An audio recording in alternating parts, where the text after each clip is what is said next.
Alright, I am here, and let me go ahead and link everybody so people know that I'm live right now.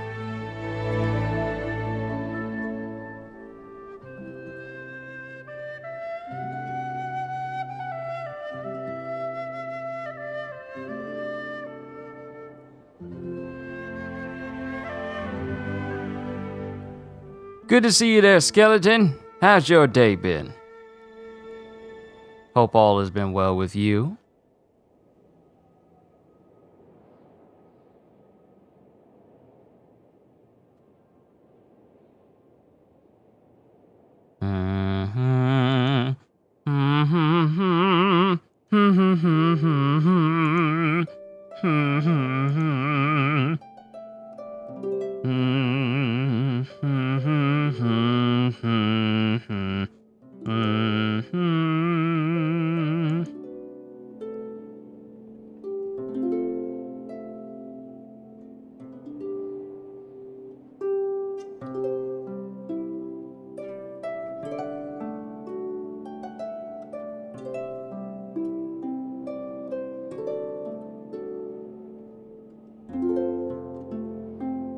I'm just checking over some things real quick. Cats! Welcome to Club Cats. I'm Cats.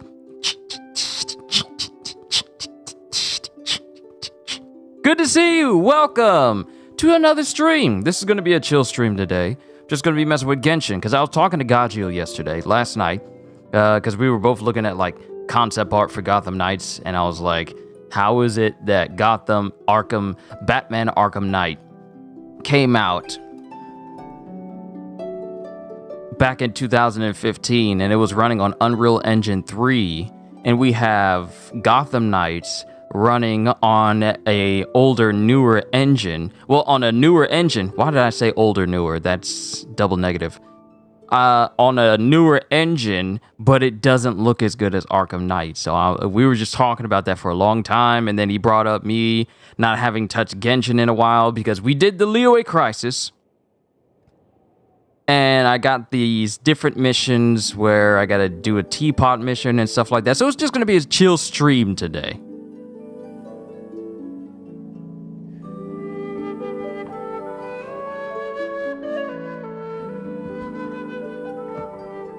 And Skeleton, you say, do you have any idea when you're Ninja Storm 5? I sometimes wonder when you're Ninja Storm 5, but I never wonder why you're Ninja Storm 5 or what you're Ninja Storm 5. So that's kind of a question I need to think about for a while. We're always asked when you're Ninja Storm 5, but no one asks why you're Ninja Storm 5.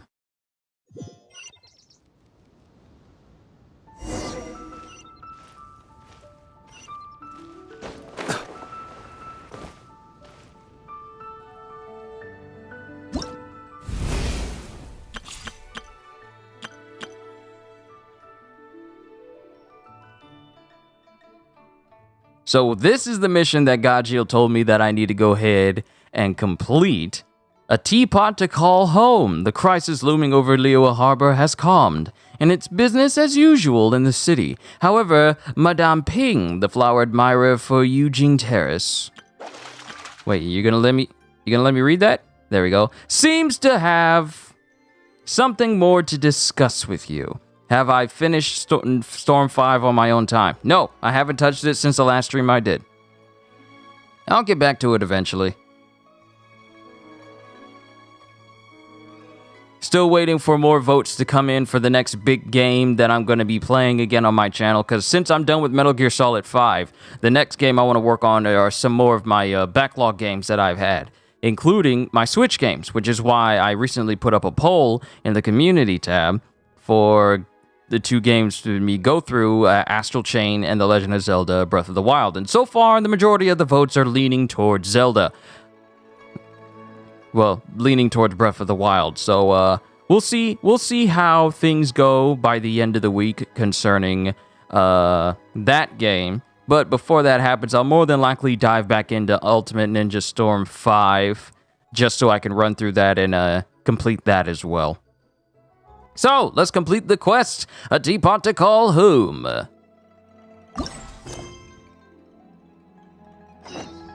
And we shall navigate our way over to Madame Ping herself. Also, on my own time, since it is now August. I hope this is not early signs of drift in this controller.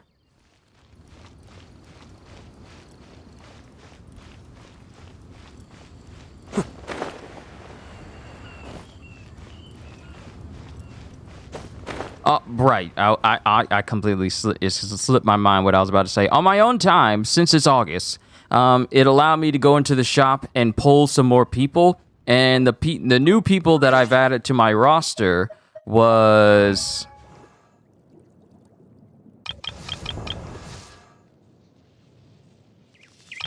Where is she at? She's in this list. I got some new people. I got Mona. I pulled Mona. And then I pulled Xinyan.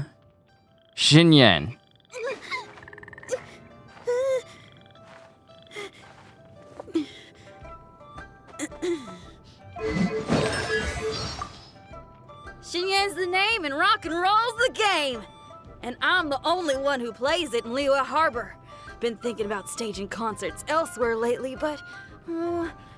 well, word is that you've been all over the place, traveler. So, what say you sign me up for your world tour? Anywhere's good.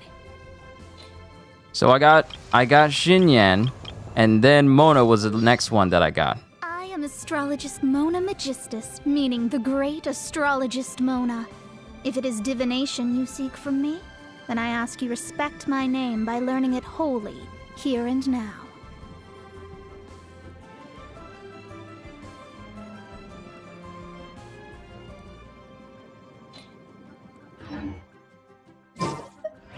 So those are the two people that I managed to pull, just out of curiosity to pull them for free, mind you.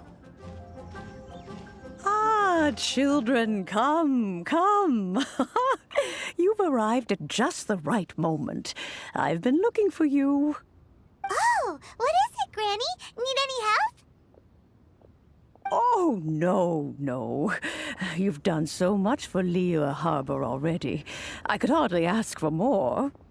In fact, my old friends and I have been putting our heads together to think of what sort of gift we might give you in return. A gift? For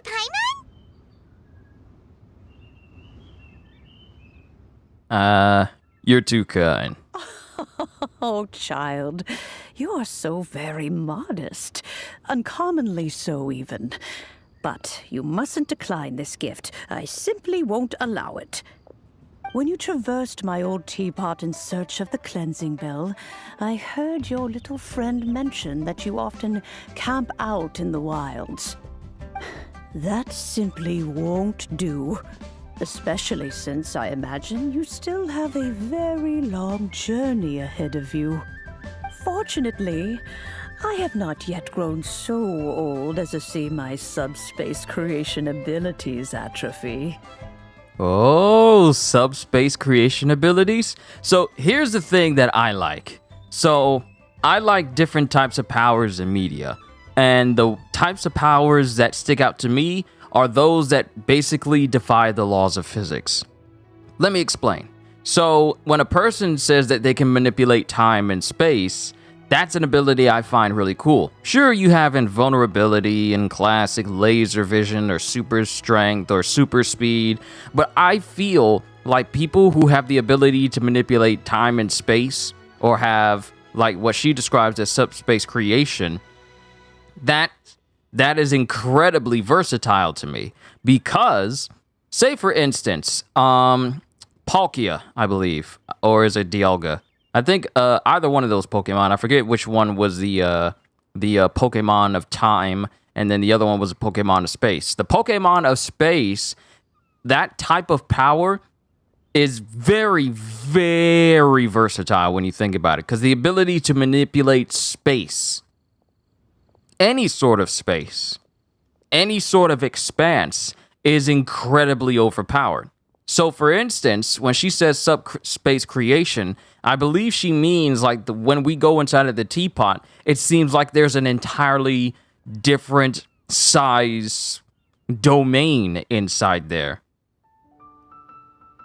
So when it comes to that sort of ability, think about it. That could be so incredibly helpful for people who work different types of jobs, or you have a small home, but you want more space on the inside, but you don't want to worry about paying for, expansions being built on the house. You could just basically expand the space inside of the house while keeping its regular size on the outside. So it could work out the way you see things done in the Matrix when you go inside regular doors with the keymaker and then you wind up inside giant mansions.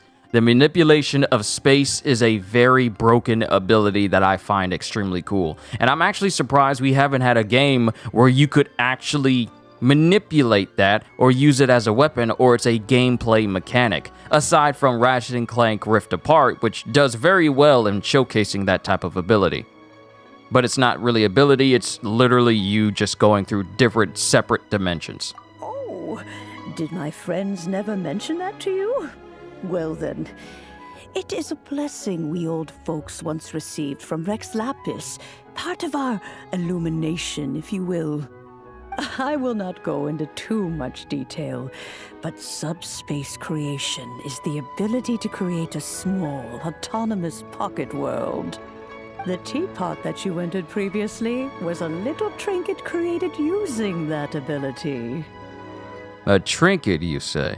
So, in the eyes of an adeptus, creating a magic teapot world is just child's play, huh?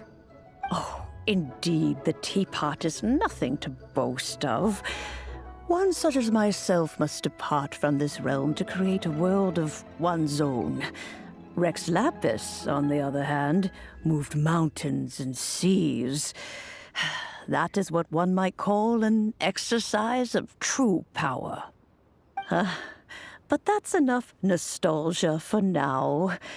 The gift that I have prepared for you just requires a few final materials to add the finishing touch. I can help you look for them. That's right! Finding stuff's what we're good at, after all. Oh, settle down now, children. There's no need for you to go running hither and thither. I have already found a fleet-footed youngster to prepare what I need. What's more, I doubt that you would know how to find the materials I am searching for. Some of them are very rare indeed these days. Since then, I'm just dropping in saying, hate to say it, but that old lady got lemon face.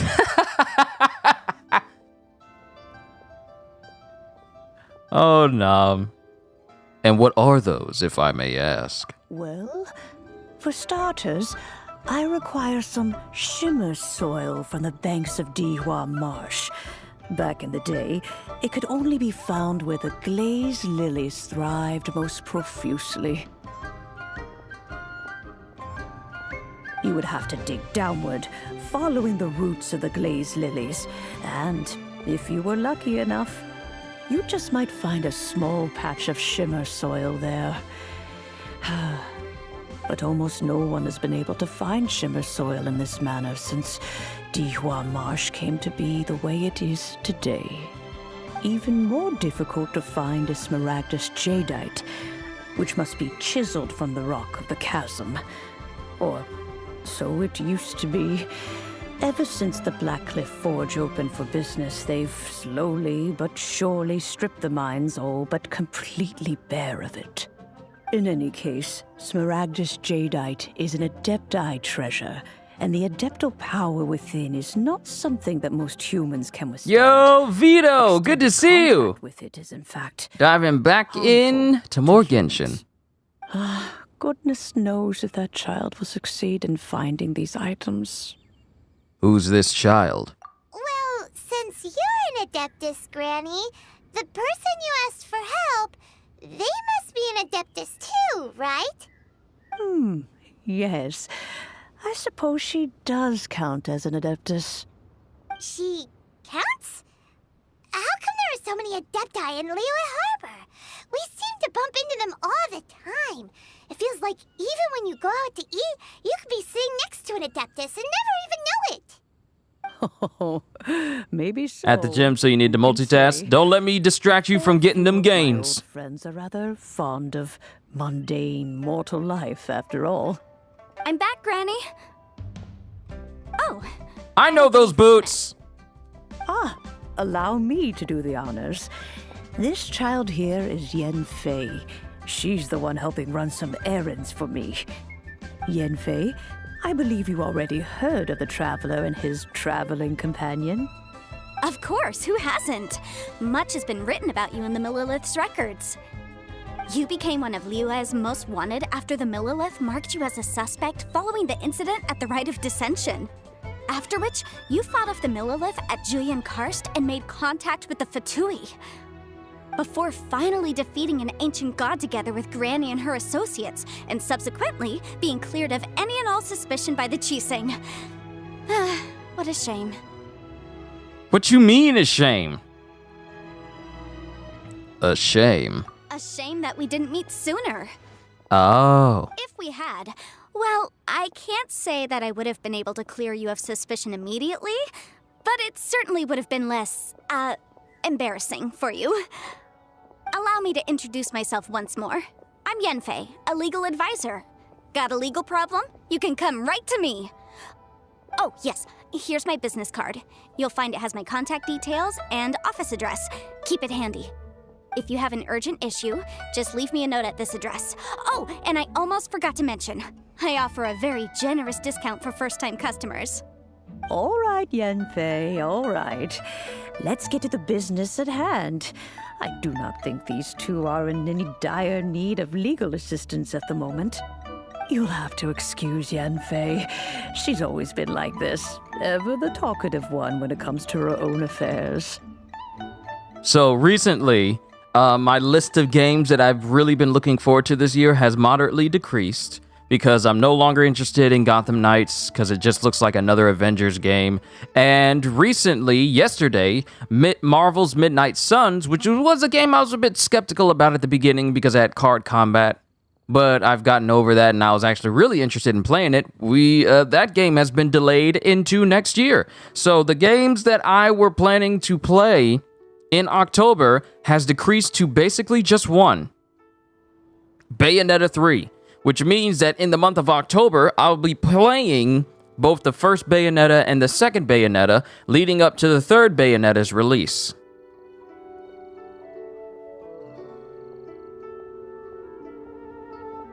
Man, this really is the year of delays for games. Tons of delays. Over 42 games have been delayed into next year. Or at least we've had announcements of 42 different games just being delayed over the course of last year to this year and this year to next year. It's just been so much. Love the music in this. Yeah, the music in Genshin has always been great. I don't think there's ever been a single moment where I thought, man, this music has been playing a whole lot. It's really getting repetitive. The game music of Genshin is...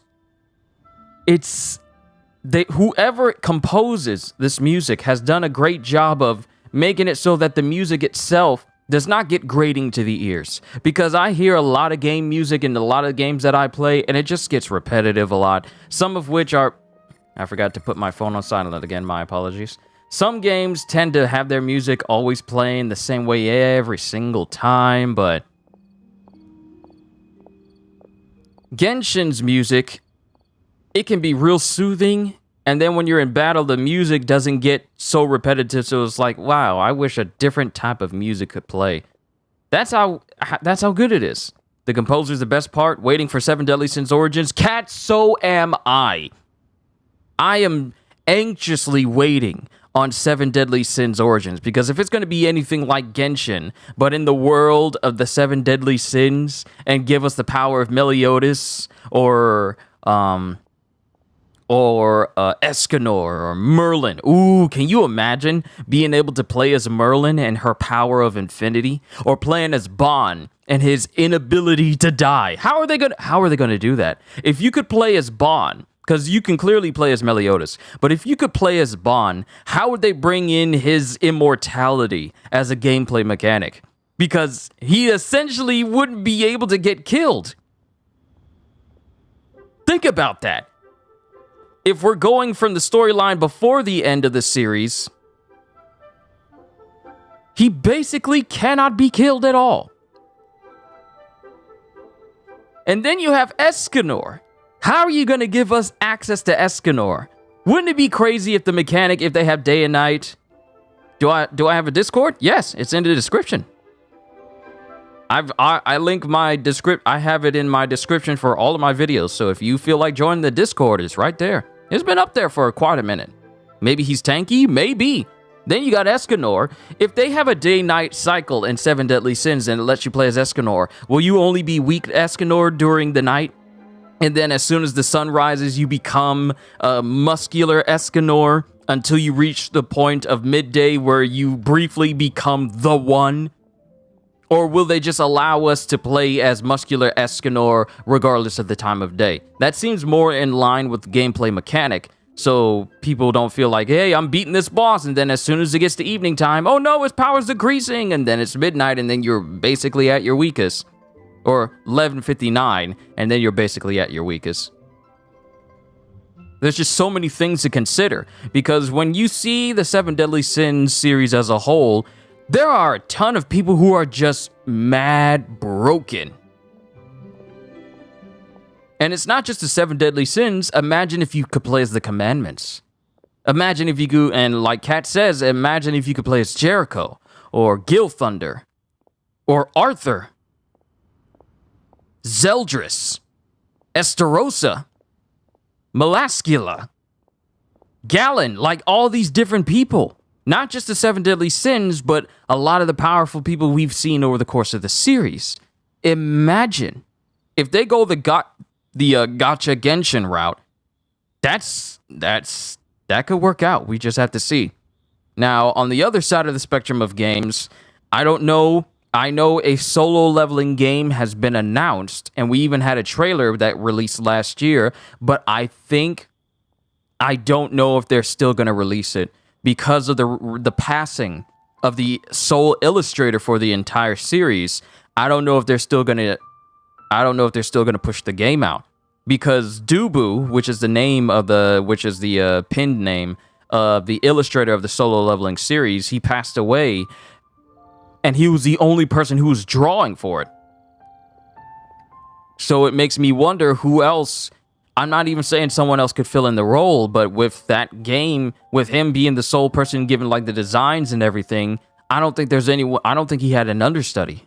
I don't think he had anyone else. So now the solo leveling video game that was once announced, we don't even know its current status right now. Granted, we haven't heard of its status in quite a while, but I don't know if they're still going to go through with it if they don't have the main person who could give them the designs they needed to create character models. I'm just saying. Probably will be gacha, to be honest. Yeah, that's how I see it, because when you see the gameplay trailer of it, it gives a lot of Genshin vibes. Open world, resource gathering, climbing walls with stamina bars attached to it. So I wouldn't be surprised if they pull like a gacha system with 7 Deadly Sins. I mean, when you think about it, Genshin has shown that it can work and be incredibly lucrative. I mean, this game makes millions upon millions of dollars every single, if not every month, then every couple of months. So its funding for its game is already sky high, and it never needs to worry about running out of resources or anything like that. So if 7 Deadly Sins is taking that as an example, and they make it work, then Origins will work out just fine, I think, financially. Gameplay, however, is an entirely different matter. But let's get back to the game. I'm sorry I've been talking your ears off. It's just that I go way in when it comes to games I'm keeping my eye on. Are you really an Adeptus? Gonna ask the same question. You seem really different from the ones we've met before. Also, hold up. Mail has just come to my house. I gotta check it. This is very important that I go check it. I'll be right back.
Okay, I'm back.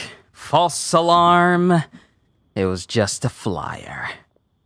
They have the nerds on lock. Yes, they do. And here's the thing. Can I talk about that, Vito? Can I talk about that? So, when it comes to those aspects of people, they know they have the people on lock that want waifus, that absolutely adore waifus and are not scared to spend money on the waifus that they see in video games. That type of market, they know how to market their games in order to get people to, drop money on it.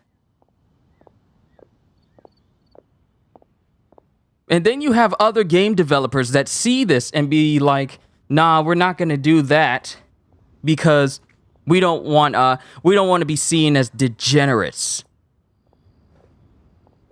Oh, yes, and husbands as well. Fernando! Yo! Welcome to the stream. We are talking about waifus and husbandos in video games and how some developers have embraced this and know exactly how to market their games in order to get more people to play it versus developers that see this sort of thing and is all like, we don't want to show curvy women in our games because we don't want them to be misrepresented or anything like that. We don't want our women to look overly attractive. We don't want to do that in our video games because we don't want to set a bad example. We don't want to make women look bad or anything like that. And I'm just thinking, you are not embracing what brings the money in. Not saying that the market should embrace the degeneracy and the overbearing degeneracy of a lot of people out there. But they should embrace what can bring in the money to them. Know your market, and you can keep people playing. Genshin needs more body types at least. Yeah, they can. Make it expansive. Don't just have like super slim, attractive women, and that's that. And then you just have everyone who's just physically fit. Hey, have some slightly buffer women in there, like some bricks, not overbearingly large to the point where you question if they're a woman or not, like Abby from The Last of Us Part 2. But you could have some women. There are women out there that are, buff, but are still so incredibly attractive and curvy that they can look like that at the same time. Same goes for dudes. You can have some muscular dudes in there. You can expand the market so that it can appeal to everyone. Even though they know that people will go after the super attractive people, like the slim, supermodel looking people, you can include other different body types and still make people look attractive. So that way you're not just like, I wouldn't say alienating people, but also broadening the spectrum of which people can be, drawn in for their games. Just me saying. Good to see you, D-Train, as well. An Adeptus? I guess. Kinda. Let me not forget to acknowledge you being here, and also good to see you, Psycho. How's my whole day been going so far? Oh, it's been going great.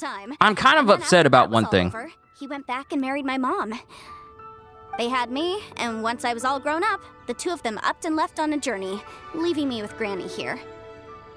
Real quick, I've been playing a lot of Tiny Tina's Wonderlands because it's another looter game that I enjoy playing, but my feel for the game has slightly decreased due to me because I had one character, but I only finished the main storyline of one character with my character Grandolph, which is the one I did my entire series with. And updates came and chaos levels increased to 50, and it was grindy, incredibly grindy, to the point of repetition that I'm not a fan of. I have no issue with a game being repetitive as long as I'm having fun the entire time. But if you make a game repetitive and I'm like, can I just get this over with? Then that's when you start to lose me. So I feel Like Tiny Tina's Wonderlands has done that. And the reason why I'm saying that is because I got my second character to the end of the story, and I just recently found out that chaos levels are not account-wide. They are character-specific, meaning that I have to go through chaos level 1 through 50, which was already a grind the first time for my first character. I need to do that for every single new character that I make. Because I was prepared to get to the end of the game and then get max level, which was not an issue for me, and then get access to like chaos level 50 because I already did it on a previous character, and then just start using that character to start farming stuff for him. But I found out that I can't do that because the game will only keep chaos levels for one character and not... It's not like Borderlands 3 where if you unlock Mayhem mode and you can increase it to the max, that works for all characters you create, which is why it was less grindy for me in Borderlands 3 when I created 7 different characters with different builds on it. Now, I'm less inclined to make a new character because it's just going to mean more unnecessary grinding. And I'm not a fan of unnecessary grinding. This just feels like a way to keep players tied to your game with the promise of if you get it done, then you'll be able to play more and do all this high-level stuff you could with your previous character. But I'm thinking it shouldn't take me going through chaos levels from the beginning all the way up to its cap with every new character I do in order for me to get the full enjoyment of the game. If I unlock chaos levels 1 through 50, why can't chaos levels just be account-wide for all characters, and all I have to do is just get to the end of the storyline of each character to get access to it? Because I have to be level 50. I have to be level 50 in order. Well, is it 40 or 50? I think it's 40. No, I think it's 40. Whichever the level cap is for characters, I have to get to that high in order to get access to the mythic rank. I understand that. I have to level up. But with chaos levels, which is where people are getting their high-end gear, high-end levels, and leveling up like crazy, I gotta grind through levels 1 through 50, each becoming more annoying than the last for every single individual character I make. And given how they can let you multi-class in the game, the combinations are quite extensive, and they have a brand new class releasing either this month or the next. And I was ready to use a new character for this new class. I was even going through the story with the preparation to do it. But now, I no longer have that desire to play that character anymore. Because in order for me to reach the level that I want to reach, I got to go through the chaos levels. And chaos levels are not appealing. So, hopefully they'll allow you... in the future, I'm sorry if I'm droning on, but this has been an issue with me in Tiny Tina's Wonderlands. I no longer really have a desire to create new characters in that game, simply because of that issue. And I hope they fix it soon so that chaos levels are count-wide and not character-specific. Because that kind of grinding is stuff that really grinds my gears. You know what really grinds my gears? When you have to play the game from beginning to end for something that should be account-wide. That's how I feel. That's how I feel about the matter. All right, let's talk to Yanfei. I'm sorry, like I said, I'm sorry if I'm just ranting here, but that's just something that really annoys me. And that absolutely kills my desire to create new characters and experiment with the game if that issue remains. That's just me. Well, that's a bit casual for an Adeptus. Aren't you guys supposed to sign solemn contracts to protect Liyue Harbor and all that stuff? What do you mean he just went back to get married? Well, my dad did say that he'd talked it through with Rex Lapis and that he was fine with it. Even contributed towards the wedding gift, apparently. Anyway, let's not dwell on that too much. So, Granny, I've gotten a hold of most of the stuff you asked for, except for Smaragdus Jadeite. I couldn't find any at all. Is that so? But Smaragdus Jadeite is really rather essential. Yanfei, are you sure you can't find some other way? They have helped Liyue greatly, after all. It is only right that they are duly rewarded. I know, Granny, you've told me 1,000 times already. Well, the chasm's definitely a no-go. but there's still a chance we can figure out some alternative means of procurement. Hold on a moment. Let me have a look.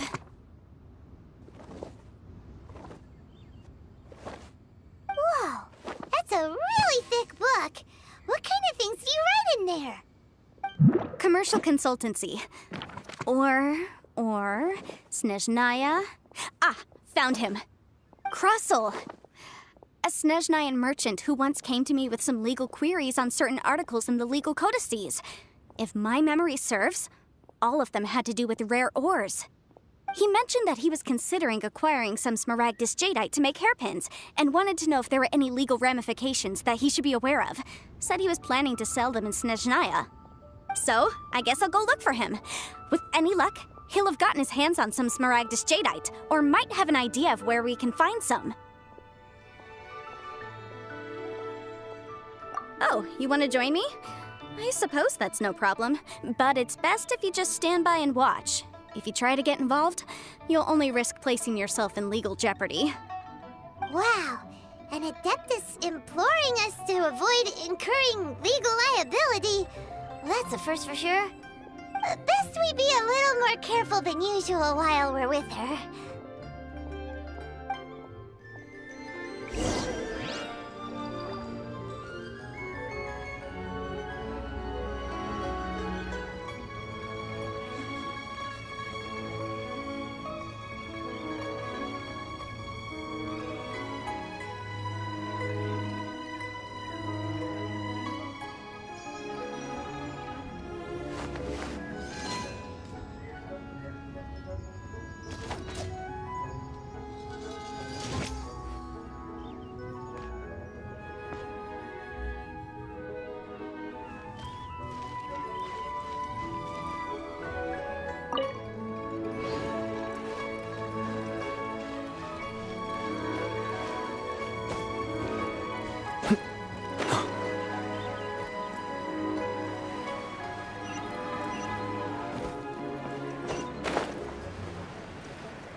And here I go.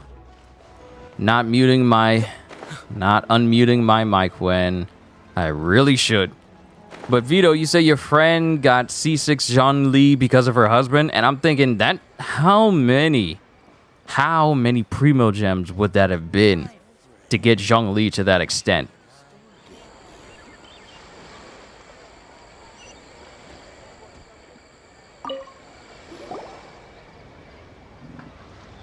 Hello, Mr. Crossel. How's business been? Oh, good, very good. All thanks to your advice, Miss Yanfei. What brings you here today? You're too kind. I was simply doing my job. Now, I believe that the last time we met, you mentioned that you were looking to source some smaragdus jadeite to make hairpins. Have there been any further developments on this front?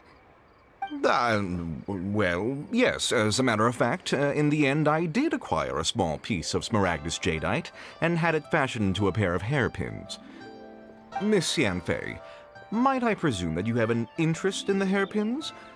I must apologize. I've already rented them out to a lady named Zhi. If you'd like to inspect them, you may have to wait quite some time.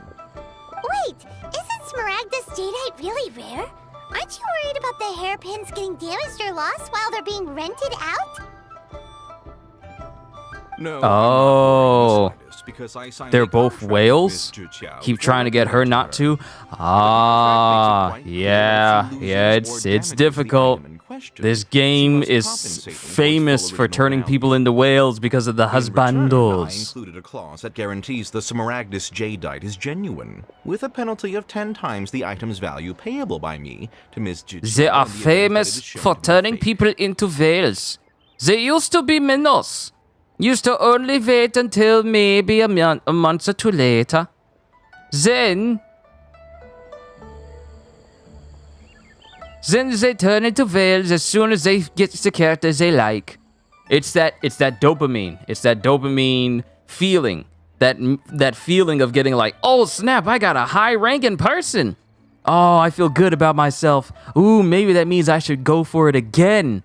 That's how the game psychologically gets you. And I warn people to be very careful about gacha games. I mean, it's in the name. These terms are very clear indeed. When you get the characters you want, have the assurance we need. they To gotcha. ensure fairness, each of us has retained an original copy of the contract. No skeleton, not like a blue whale. Like, not as in the animal. That's not what I mean. She wants to get one husband per region, but then you got to think about the RNG of getting that one husband per region. So if you don't get it on the first try, does she keep trying until she gets one per region? Realm Productions, hello! Welcome to the stream. Hope you enjoy yourself while you're here. Just chilling today, playing a little Genshin. Since I'm done playing Metal Gear Solid, those twitching. Why, every time a new person comes in, I'm trying to introduce myself professionally, and then the sneeze happens, and then it just ruins my introductions. Realm Productions, I am so sorry.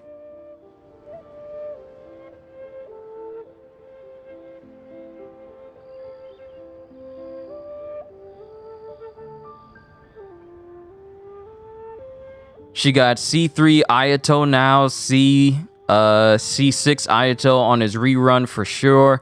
Man, people really... Here's the thing about me.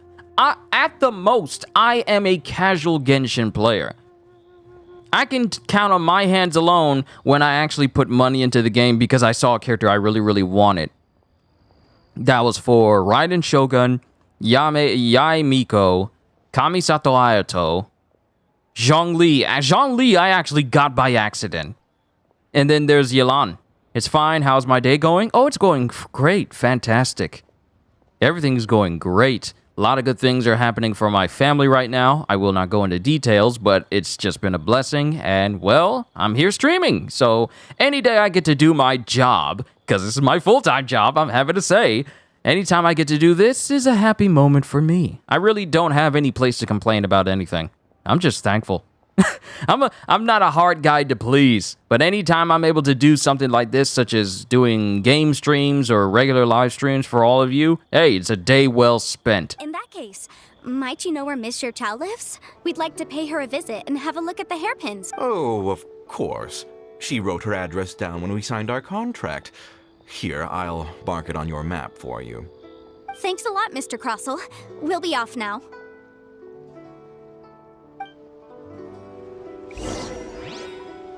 All right, time to talk with Miss Xinqiao. Xiqiao! Madam Xiqiao! Jackie! One more thing. I've been thinking about a lot of shows that I grew up on. Yes, I'm in the Liyue arc. Now, I have... the last time I played Genshin, I completed the Liyue Crisis, where, like, the old gods came together in order to help me save Liyue Harbor from being sunk by this big, ginormous sea god. I've already forgotten the name of it. And that was the last I played Genshin. Right now, I'm going through the whole Teapot mission for me right now. Oh, whatever shall I do? Excuse me, are you Xiqiao? Yes, that's me. Is there something I can help you with? How do you do, Mr. Chow? We understand from Mr. Crossell that you recently rented a pair of hairpins from him. My associates and I are very interested in them. Would you mind letting us take a look at them? The hairpins? I can't lend them to you right now. I've lost them. I don't know how it could have happened. I always kept them right by my side, and I hadn't even worn them yet. I spent so much money on them. If I have to pay their original value, there's no way I could come up with that amount of money on such short notice. Were I interested in Yoimiya? Who's Yoimiya?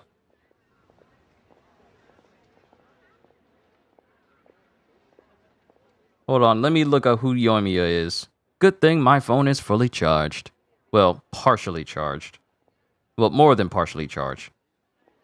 Who is Yoimiya? Oh, her. Is that? Oh wait, is that the new person that's in the banner? I think I tried to pull from that banner, and that's how I got Shinyan. That's how I got Shinyan and Mona. I got Shinyan and Mona from that same banner. Because I thought, you know what? What the heck? Let me just pull from the banner just to be random. But I got Mona and Shinyan from that banner. My family is in the ore business too, but business has been suffering ever since the chasm was sealed off. We now have a backlog of paid-up orders just sitting around, so we've been having to purchase some stock from other ore merchants to complete them. A big banquet is coming up in a few days, and several ore merchants I know of will be there. I need this opportunity to mingle and discuss prices. Lost my 50-50. Is that the 50-50 pity thing that I hear so much about? I don't know the specifics. You guys are far more knowledgeable on that aspect than I, but apparently I lost it, my 50-50 chance to get her. Why does Paimon have a sudden strong sense of deja well. vu? You gambled your 50-50 on her because of your friends and you got her?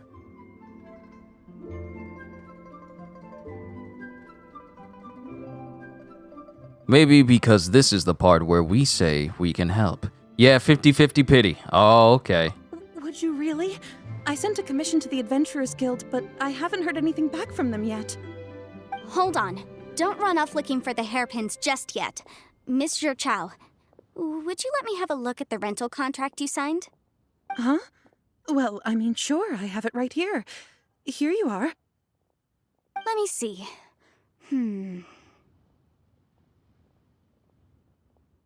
That's right! Yanfei said she's a legal advisor, didn't she?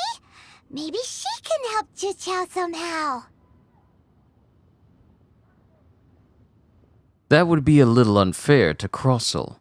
Now, real quick, you guys know that I've been looking into Sonic Frontiers for quite a while, and apparently we're going to get a new world premiere for Sonic Frontiers this August on the 23rd during Gamescom.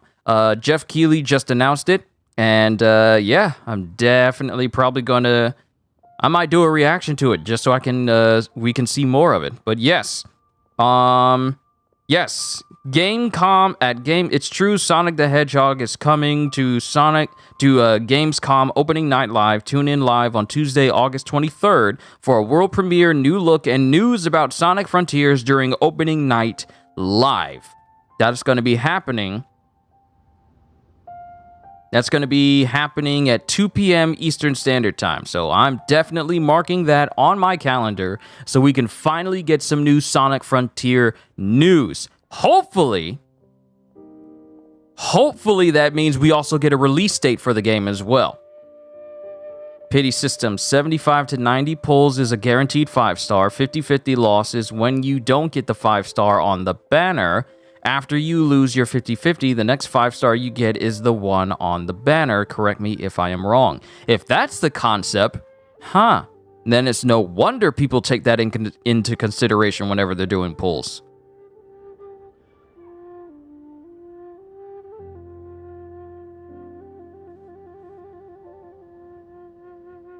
True. Though surely there must be a win-win solution. Right. I finished reading the contract.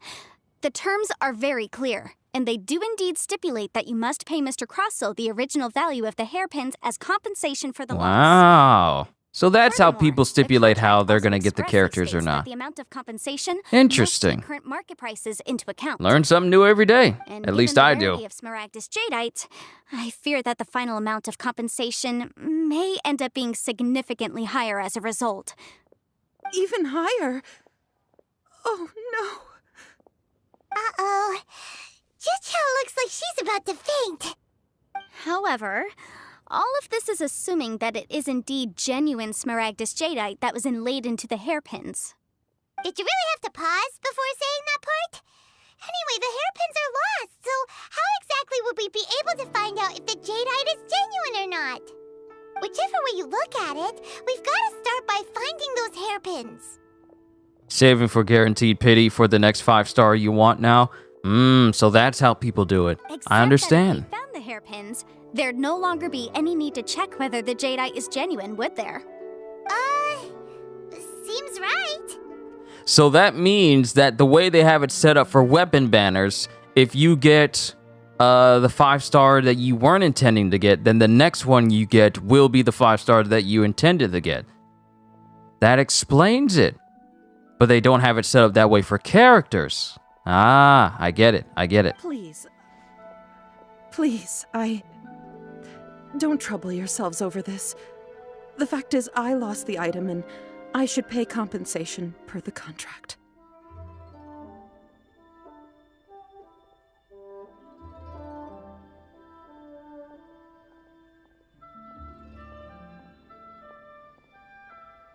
Oh, so it's not the same? It's not the same? I was wrong? Like I said, I don't know. So it's different for weapons then. Weapon banner is not the same as character banners. I thought that if you could set up like an, what was it? Like an envisioned path, then you can set up weapon is pure luck. It's, weapons are worse than character banners. They're worse.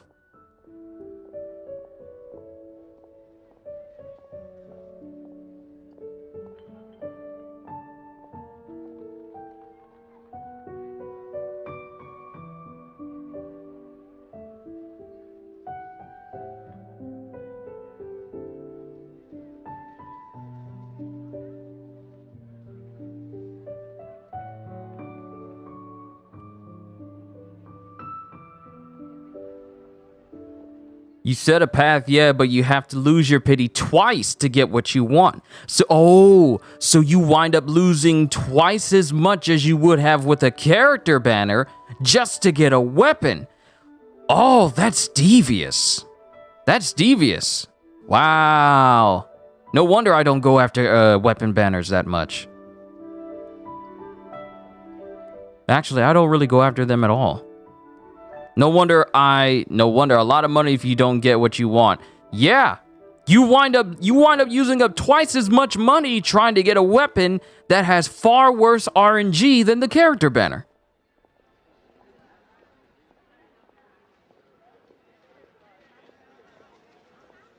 I just had this, so lose 2 pity, then the 3rd pity you get what you want. However much it is, I will have to pay it. My family are merchants, after all. It's vital that we keep our word and respect our contracts. Now that it's come to this, I really shouldn't keep Crossel in the dark any longer. That's why people don't pull there unless it has 2 weapons you want? So I guess the last time I pulled from a weapon banner to get Yae Miko's Catalyst, But before that, I have some questions. which was about the like that hairpins. Kaguya's Destiny Catalyst, So hold on a moment, that was the Mr. last Chow. time When you first I touched the pulled from a hairpins, weapon banner. What did you feel? Now that I know that RNG is far worse for weapons, yeah, I probably won't be touching that again. Perfectly smooth to the touch, like the finest quality jade. My family has seen much jade pass through its hands in the past, so I am quite certain of my judgment in this matter. Smooth to the touch. Finest quality jade.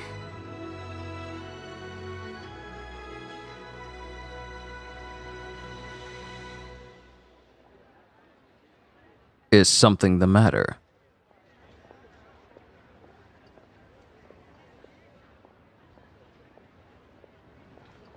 No, it's nothing. I just need to re-examine a few things. Let's head over to Mr. Crossel's.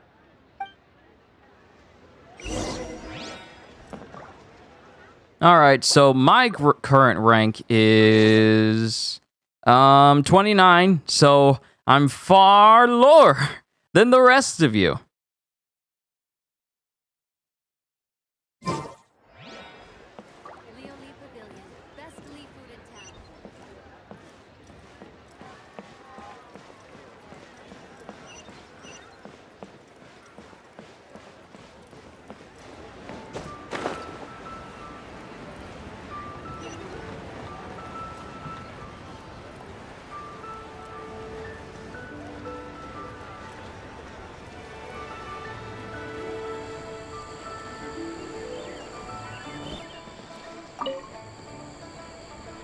Ah, Miss Yanfei, you've returned. With Miss Jiqiao in tow, too, I see. How are the hairpins? I trust you're quite Oh, satisfied I'm getting a with call. them? Be right. About that.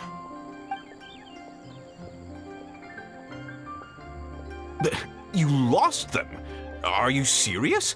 Do you have any idea how expensive they were? I'm sorry. I'm sorry. Truly, I am. I'll pay the compensation as per our contract. Every last mora. Mora? Do you have any idea what I had to go through to get my hands on that Smaragdus jadeite? I just don't... Forget it. Talking won't bring them back. Since Miss Yanfei is here, I suppose we can just have her estimate the amount that needs to be paid. No problem. But before I can give an official estimate, I'll need to do a little market research. Ah, yes, and if I may just confirm again, it was in fact genuine Smaragdus jadeite inlaid into the hairpins, correct? Of course! Genuine article guaranteed, or I pay back 10 times the value. All right, understood. I'll conduct some market research, and once I'm back, I'll provide an official assessment of the sum owed by Mr. Chow in compensation. Please wait here, Mr. Crossell. Thank you very much. How could she lose my hairpins? She'd better pay every last mora that they're worth.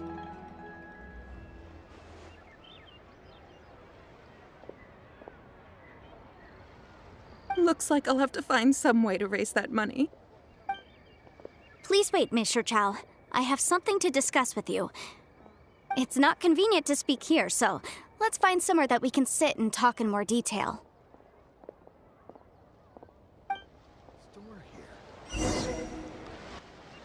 Okay, I gotta go find a convenient place to talk to Xingqiao. Now, before I do that, I almost forgot to put the clothes in the dryer, so I gotta take care of that. The life of an at-home entertainer is always fraught with busyness. I shall return. Today. Panic-stricken, but unable to muster the courage to say anything in opposition. Yes, this was a fine idea.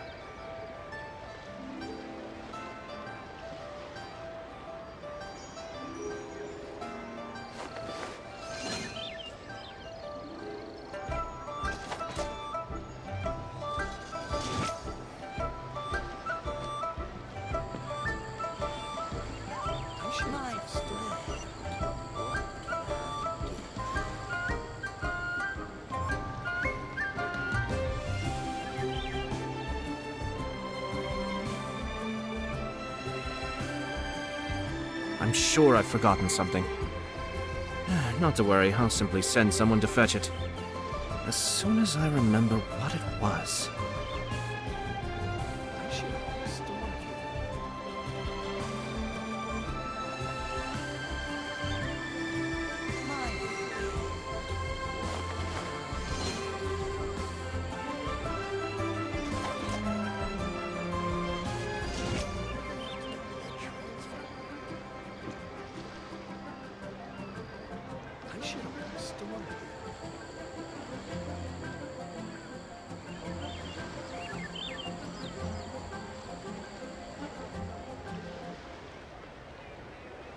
Everything's in place and they've taken the bait. Yes. And we're back again. Now to start. So many responsibilities. And now I have all the free time to do them, so now I no longer have an excuse of why it can't be done. But back to it. Wait, wrong button. I hit the wrong button. Here's one thing that I brought up to Gajeel. And I see a lot of games have this sort of mechanic in there. I'm still wondering.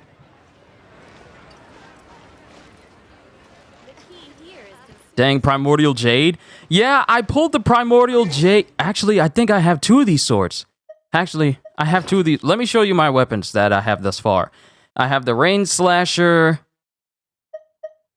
And I managed to get the Primordial Jade refined twice. I have the Skyward. These are all the 5-star weapons that I have. The Unforged. The Engulfing Lightning. The Skyward Blade. Kagoda's Verity, not Kagoda's Destiny. Kagoda's Verity. And then I have these 4 stars like the Sword of Dissension, Favonius Warbow, Lion's Roar, all these regular 4 stars, but these are the only 5-star weapons I have over the course of playing Genshin.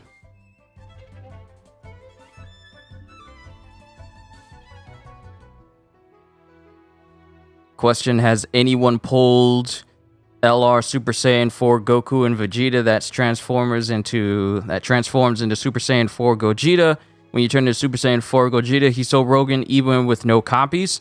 I don't have any of the Dragon Ball games on my phone, so I can't say, because I think the last time I tried to install it, I kept running into an error, so I don't think my phone will allow me to even play Dragon Ball on my phone at all, because I keep running into that error. I do, however, have Bleach Brave Souls, and through sheer commitment to being a free-to-play player, I got my hands on Yuha from the end of Bleach. Basically, the new 1,000 Year Blood War second version, or at least third version, or the newest version banner in Bleach Brave Souls, I managed to pull Yuha and get his end version. Like at the end of the Bleach series, I got him. So if I got the end boss of the entire Bleach series, I don't need to try and pull for anyone else.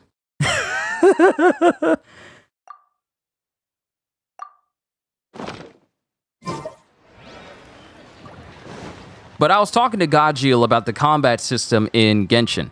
While I do enjoy it, I feel it's missing something, at least personally for me, because I play quite a few games where, especially if it's combat-laden games that allow you to do dodges and counters like this. That's not a dodge, it's a dash, and it's meant to enhance your running. So I feel like for Genshin, if they want to improve the combat of the game, I would much prefer if this dash also was like a full-on, because there's no way, because you can't lock on. You can't lock on during combat. You just instinctively and automatically attack the enemy that's closest to you.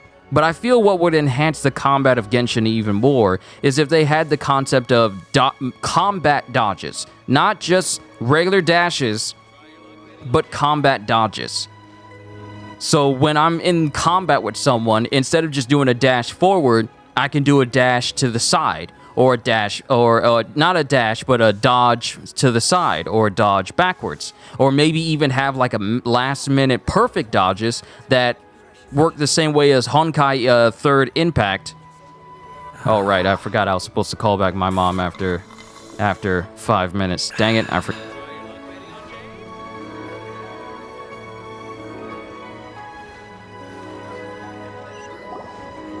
Miss Yanfei, what is this about? Are you here to tell me how much I owe? No. What I wanted to talk about is, there is a chance that the Orin laid on those hairpins may not be Smaragdus Jadeite after all. What do you mean? Are you implying that you already sneaked off and found them? Obviously not. I'm no adventurer, let alone a member of the guild. I don't run thankless, time-consuming errands for a living. Let's just say I made some deductions. I don't know if Granny told you this, but Smaragdus Jadeite is found deep underground and contains very concentrated elemental energy. If mere mortals come into contact with it, well, they'll be sick in the best case. And in the worst case, they could even experience a dramatic change of personality. It most certainly would not be smooth to the touch. Mr. Chow, did you at any time feel unwell while the hairpins were in your possession? No, not at all. I felt perfectly fine the whole time. Not even the slightest bit unwell. I didn't feel anything special at all, in fact. Now that is strange. I noticed earlier that there were elemental traces in Mr. Crossel's vicinity. If I've deduced correctly, he may still have the Smaragdus Jadeite in his possession. If that's the case, we should go confront him right now and expose his dirty scam right to his face! Absolutely not. If we were to confront him now, there's no way he would admit to it. Eventually, he would find some argument to compel us to leave. And then, he'd throw the Smaragdus Jadeite into the sea the moment we were gone. After that, he would simply insist that Mr. Chow pay up per the contract. He would lose nothing. Meanwhile, we would have to look under every stone in Liyue, hoping and praying that the hairpins do actually still exist somewhere in this world. So vivid that Paimon thinks it might be experience talking. Oh, it certainly is. I've seen my fair share of situations like this, and brute force methods are certainly one way of resolving them. Fortunately, I have far more elegant solutions at my disposal. I'll share them with you in due course. Well then, since you're so experienced in dealing with problems like this, perhaps you could help me, Miss Yunfei. Oh, that won't be a problem. But first, Mr. Chow, can I ask you to please sign this contract? Huh? Does there have to be a contract for everything? Paimon can't even keep track. It feels like Yanfei is even more concerned with them than a certain someone else we know. These are my formal terms of engagement. Everything prior to now has just been pro bono advice. But for me to investigate any further, I require a written contract. Any work commissioned but not bound by a contract cannot be relied upon. I understand. Then I will be glad to place this matter into your capable hands if you will take it, Miss Yunfei. No problem. Just sign here, and I'll sign too. Okay. Now write your address here, and then sign on this page as well. And I'll also need your signatures on pages 5, 7, and on the very last page. Finally, if you could just use this ink pad to make a handprint over here. This contract has so many pages. Paimon's all out of brain juice again.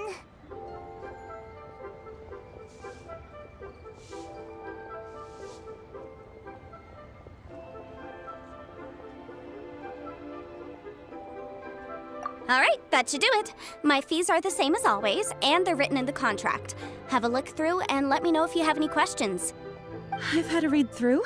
Everything checks out. Well then, here's your copy of the contract. I will retain the other copy.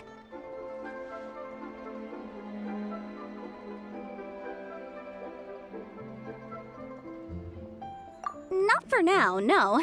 Despite how intractable this problem might sound, it will actually be quite straightforward to resolve, once we've got some things squared away. I don't believe you have been part of an investigation like this before, in which case, hopefully this should be quite the experience. Miss Yunfei, I have to ask, why are you helping me? Because, as it happens, I'm currently trying to acquire some Smaragdus Jadeite myself. I noticed strong traces of geoenergy around Mr. Crossel, so perhaps he has, in fact, secured some. Whether he actually made it into an item of jewelry or not is a separate matter, but either way, it's a lead. As long as we follow it, who knows? We might just be able to get our hands on some Smaragdus Jadeite. Also, the idea of someone abusing the law to their advantage, I won't stand for it. But again, let's not dwell on this. Let's go to... where can we find someone who processes ore? Ah, I've got it! Let's pay a visit to Chateau, the boss of the Jade Mystery.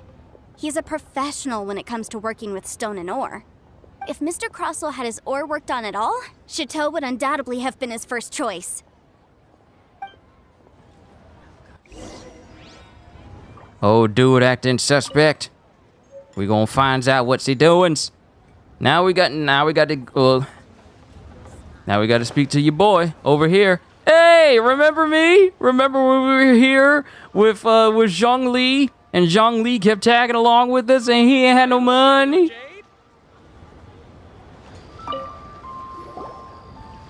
But yeah, C-Des, good to see you. Sorry I couldn't verbally say it because I was on the phone. Welcome to oh. Good to see you as always. Miss Yanfei, is something the matter? Surely not more spurious claims that my jade betting is rigged and no one can ever win? Oh, I swear on all that is sacred. No, nothing of the sort. Has a Snezhnine merchant named Crossel enlisted your ore processing services recently by any chance? A Snezhnine merchant named Crossel, you say? I do remember that. He brought me a piece of ore, claiming that it was Smaragdus Jadeite. That was the first time I'd ever encountered it, so I had no way of telling if it was really Smaragdus jadeite or not. But if a customer insists, far be it from me to contradict them. So it appears that Crossel got one over on him because old Shito here didn't know. You've been dipped it, bruh. He was quite generous with his money, too, so I didn't give it too much thought. I processed the ore as per his request. Do you have any leftover debris from your work on it? So here's my thing. Crossel already came off as very suspicious when he was behaving some sort of way when we kind of questioned him about the hairpins. And then when it came to when Ms. Xingxiao, when it came to her losing it, he got really cross about it. And he was all like, well, she better pay me back for every bit of mora that she owes. And I was getting like this very lofty, high sedity attitude from him. So he was already throwing me off with that. Now it turns out that he's actually acting more shady because of him pulling this thing over on your boy Shito. Why, yes. It was my first time encountering this ore, after all, so I kept a few loose shavings to study myself later. They're right over there, in fact. Thank you, sir. We'll take a look at them.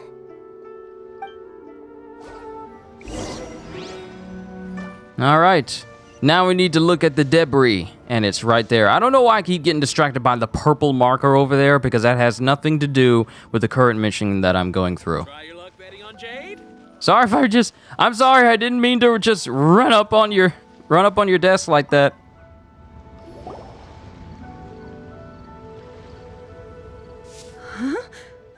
If my eyes don't deceive They changed this dude's voice so many times. How many? patterning suggests that these are Smaragdus nephrite shavings.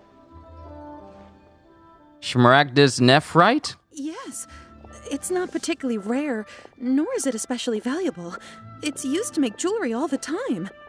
I've heard it said that Smaragdus nephrite is in fact the outer layer of Smaragdus jadeite, though no one's ever proven it.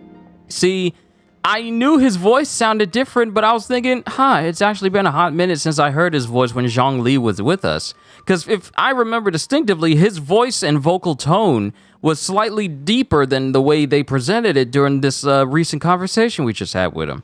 So did the Zhongli mission before the big boss and then to this moment, did his voice actor change, or did they make him change his tone for him to sound different?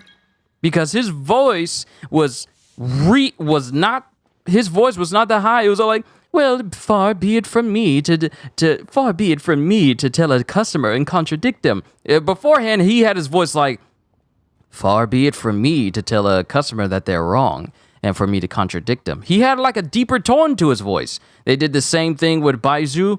A thin layer of separation, huh? If you must see for yourself, try examining these shavings for traces of elemental energy. Smaragdus nephrite is an entirely ordinary ore, containing no elemental energy whatsoever. Is that so? Well, we might as well give elemental sight a shot. So, did you find anything? Not a trace of elemental energy. So they really are different. But wait, how come Jichao was able to tell what it was just by looking at the shards? That's pretty awesome. There's nothing special to it. It just so happens that I've come across a great many of these in my time. Why couldn't Shito tell them apart? These two stones actually look very similar. Someone without a deep understanding of them would find it very difficult to tell them apart. There may be only a subtle difference for the casual viewer, but that translates to an astronomical difference in terms of the market price. And, I'm sure, a significant difference in the cost of having them carved into shape. All right, let's focus up. We're going off on a tangent. But, never mind, Shirto. Why would Mr. Crossel... Unusual actions have unusual reasons behind them. Let's take some of these shavings back to Chateau.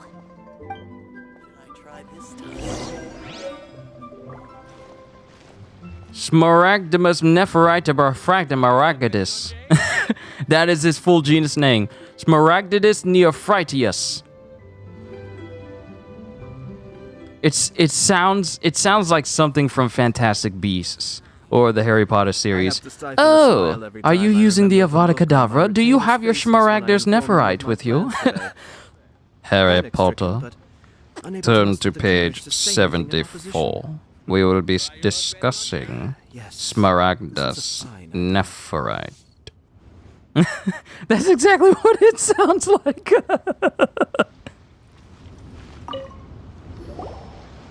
Miss Yanfei, might I be so bold as to inquire, If you could just confirm for me once more, sir.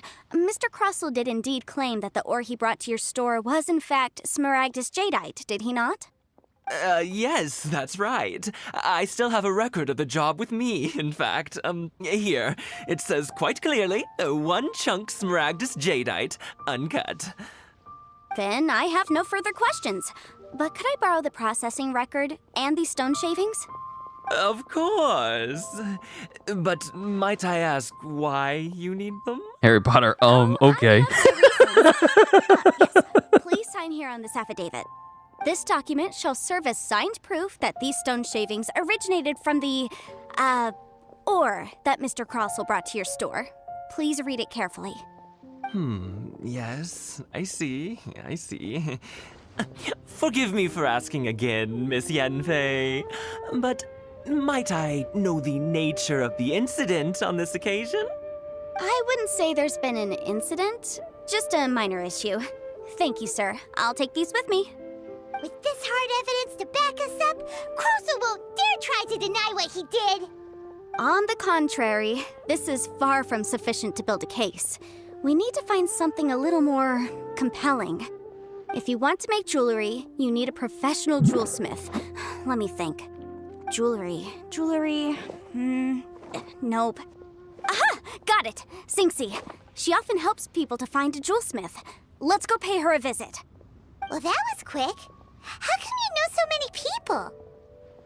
Because lots of people come to me for legal advice every day.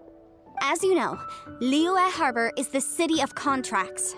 And contracts, well, I should say laws, are very important to us. But the amendments made by the Tianquan to our laws are unnecessarily complicated.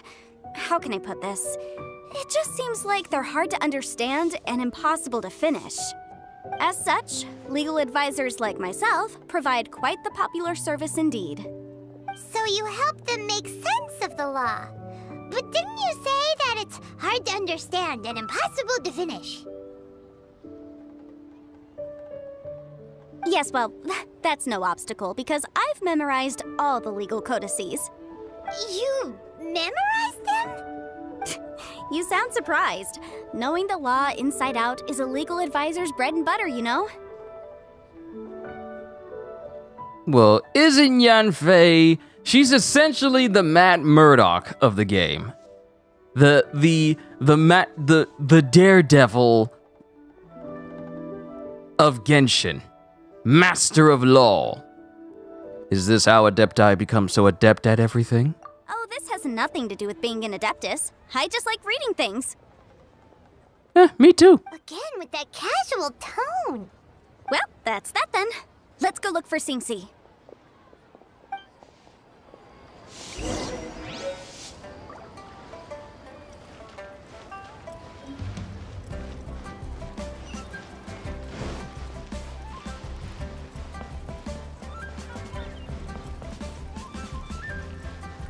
Good thing I ranked up my statues high enough for me to be able to run this long distance. Hey, I remember you. We had to find a box in order to get to the to a Ningguang when we went up to the Jade Palace. You're the one that gave us the little box to put our present in when we had that special slime to bring to her. I remember. Oh, Miss Yanfei, it's you. Has something happened? Did the client from last time, Have no further trouble from then on? Yes, of course. I'm just here to ask you a few questions. Once again, someone keeps leaving the man cave door open, and Kenzo is making his voice known for wanting to be included during my stream. I will be right back.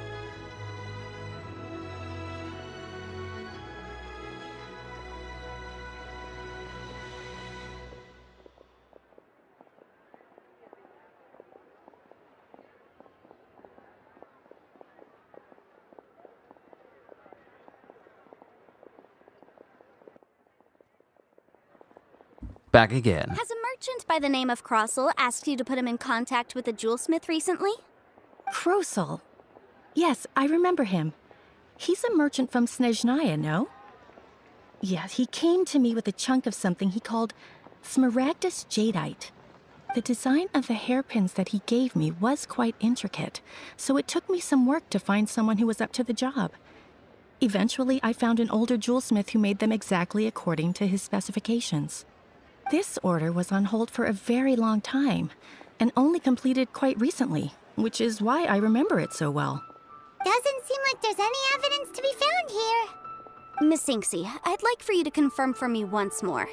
When Mr. Crossel commissioned you to find him a jewelsmith, did he or did he not assert that the material he presented to you that day was called Smaragdus Jadeite? Yes, I'm sure of it. The hairpins were made using many expensive materials, and the asking price was quite high, so we had to put this transaction on record with the Ministry of Civil Affairs. Mr. Krosel wasn't very familiar with the necessary procedures, so I filed it on his behalf. I also kept a copy for my own records. See for yourself, the item is called Smaragdus Jadeite Twin Phoenix Pins. The inlaid gemstone is recorded as Smaragdus Jadeite. The document even has the official seal of the ministry on it. Thank you, Sinksy. Now, could you let me borrow this document? Sure, it isn't serving much purpose here anyway. I take it then that there's been some more trouble? Nothing you need to worry about, just a minor issue. I'll return your document as soon as I'm done with it. Thanks again. Why is everyone's first reaction always to assume someone or something is in trouble? Must be the nature of legal consultancy. So my thing is, this dude went above and beyond to basically dupe everyone involved. That's the vibe that I'm getting from this. Because he fooled Shito into thinking that it was Smaragdamus Geradiris, and he didn't know, in order to get that stuff from him and then get it appraised. And then he fooled Sinksy into thinking that it was Smaragdamus Geradiris, and then fooled her into making jewelry, and now has the Ministry of Officials or a Ministry of City Affairs involved in it too with the document.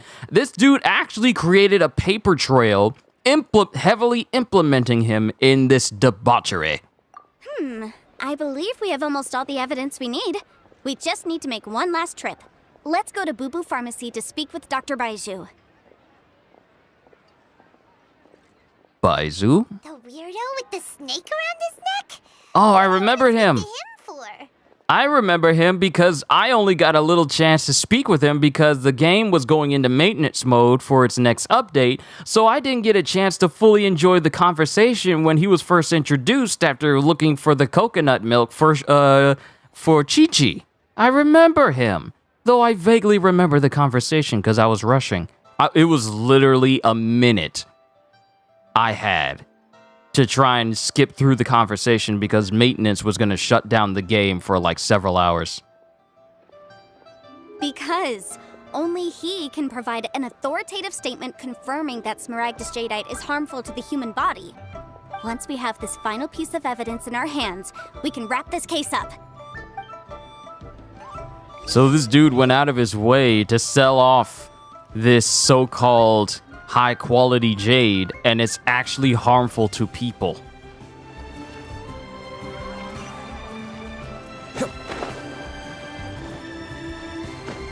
Mad lad. Yeah, here's the thing. I don't know if you're talking about Crossel or me, but if you mean me, then yeah, I was rushing, trying to go through the quest to get the coconut milk for Chi-Chi, and then I kept getting 10 minutes until maintenance. 5 minutes until maintenance. And then when I literally ran up here, I only had a minute left before maintenance started.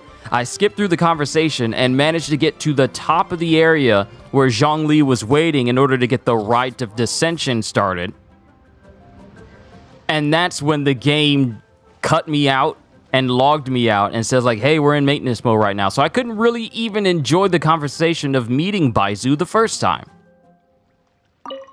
My, to what I was in a do I have rush. the pleasure.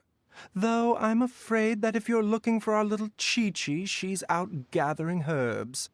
And if it Pinkish isn't Miss delight! Yanfei Hope as my day well, is going now well? that's an Of even course. rarer Any honor. day I What get to stream for all of you and entertain you all is a day Some well spent. charlatans peddling ineffectual I'm fine. medicines Again, no doubt. No. I'm here this time to There's ask if maintenance you're today? familiar Oh, no. with Smaragdus No. Jadeite. So let me fully explain. Before we got the most recent update for Genshin, I believe it was the 2.8 update. That was the same day I was doing a stream leading up to a mission I was supposed to do for Zhongli. And maintenance was about to happen a minute into first meeting Baiju here. So that's what I meant. No maintenance today. I was just saying my first time meeting Baiju was literally a minute within the game going into maintenance mode for its most recent update. So I couldn't even fully enjoy the introduction to Baiju because of it. Smaragdus Jadeite? Why, yes, there is some information about it included in the 6th commentary on the 7 Mountain Treatises. The 7 Mountain Treatises states that this substance springs forth from stone marrow within the mountains and will bring disaster to any mere mortals who touch it. It is abundant in elemental energy, so if someone without a vision is in contact with it for a prolonged period, best case scenario, they fall ill. Worst case scenario, they'll suffer great changes in personality and their illness will only ever get worse. Anyway, I'm sure you didn't come all this way just to chit-chat. Knowing you, Yanfei, and given the specific nature of your question, I suppose that you're about to ask me to write an official affidavit attesting to the pharmaceutical peculiarities of Smaragdus Jadeite? That is indeed the case. If you would be so kind, Dr. Baiju. No trouble at all. It's just a single document. Won't take me a moment. I would mention, though, that you are not the only one who's developed a curiosity for Smaragdus Jadeite recently. A Snezhnayan merchant came to ask me about it not long ago. Oh. But after I gave him my reply, his expression shifted to one of remarkable disappointment. I wonder, Miss Yanfei, if your pressing business might be related to this Snezhnayan merchant? Here's my thing. Did he know that Smaragdamus Derigabazes, did he know that it was harmful to people and still tried to sell it? So he knew it was so that would mean he knew it was harmful to regular people, but still tried to sell it regardless. That's even more shady. You needn't concern yourself about that, Dr. Baiju. Thank you for penning us that document. I'll make sure to compensate you in due course. You're too kind. Take care now.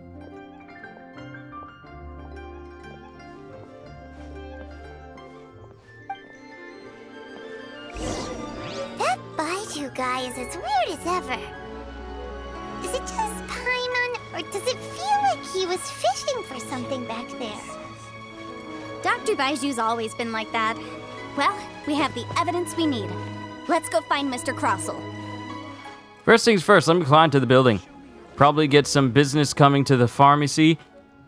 That's actually kind of really underhanded. Hey, doctor. I know for a fact that this will cause harm to people that use it. And I hear that you may need a little bit of business. So how about I sell this jewelry to the people out here in the city of Liyue? In place and they've taken the bait. Of Liyue Harbor, Yes. and you have a steady stream Now of to people start that can come to your pharmacy. That's a really shady and underhanded thing to do, though I don't think that's what is going on here, but still, it's still bad that this dude is selling harmful materials to people and then passing it off as like regular stuff. And here's the thing, We're helping Yanfei with this legal matter. And we still got the mission for the Teapot. I still got the mission for the Teapot going on. This is all part of a Teapot mission. We're doing legal battle with Yanfei for a Teapot. Miss Yanfei, have you finished your investigation? I trust you will now be in a position to assess the compensation due. Yes, my investigation is indeed concluded. I can now provide a final figure for the amount payable. Wonderful. Well then, please, could you do the honors, Miss Yanfei? Of course. According to the stipulations of the contract, Mr. Crossell, you must pay Mr. Chow 10 times the original transaction price in Mora. In his mind, I can imagine that those are not the words I wanted to hear. Why must I pay 10 times the original transaction price in Mora?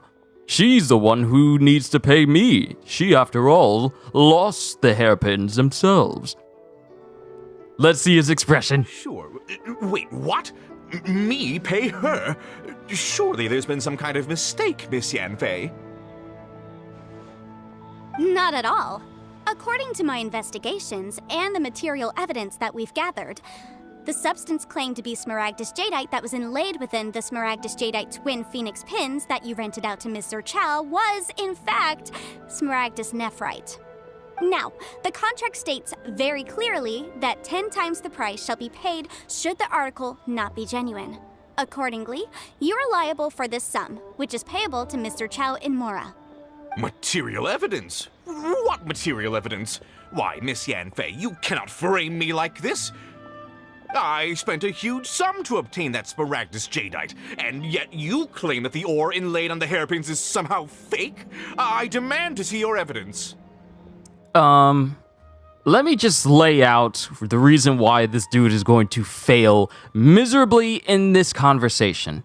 One, literally everyone in Liyue Harbor knows who Yanfei is. Two, she gets people that needs legal trouble and she gets people that have legal troubles and need legal advice from her all the time. She is the leading expert in legal advice in all of Liyue Harbor. 3, this man must have forgotten who she is. 4, we're with her, and we helped defeat a giant sea boss. So, I mean, we're the muscle, basically. But the big takeaway from this is the fact that this dude has forgotten that he's dealing with a person that does their homework. She's not only a private investigator, but she's also a lawyer. And she's an expert on learning all the ins and outs of the laws and contracts of Liyue's history. She's the leading expert on making sure that you don't get duped, that you don't get got, that you don't get gypped, that you don't get manipulated. She is the master of legal. And this dude thinks that she ain't got no evidence? I think you're missing a part of the brain, like you're missing your arm going inside of your cuffs there of your jacket. Indeed. Only a testimony from an expert witness involved in the processing of the ore can serve as an authoritative assessment of whether it is genuine. Traveler, please produce the evidence in question. Oh no! I gotta make the right decision! No! Right decision! Oh, I need to make the right decision. What is the right decision?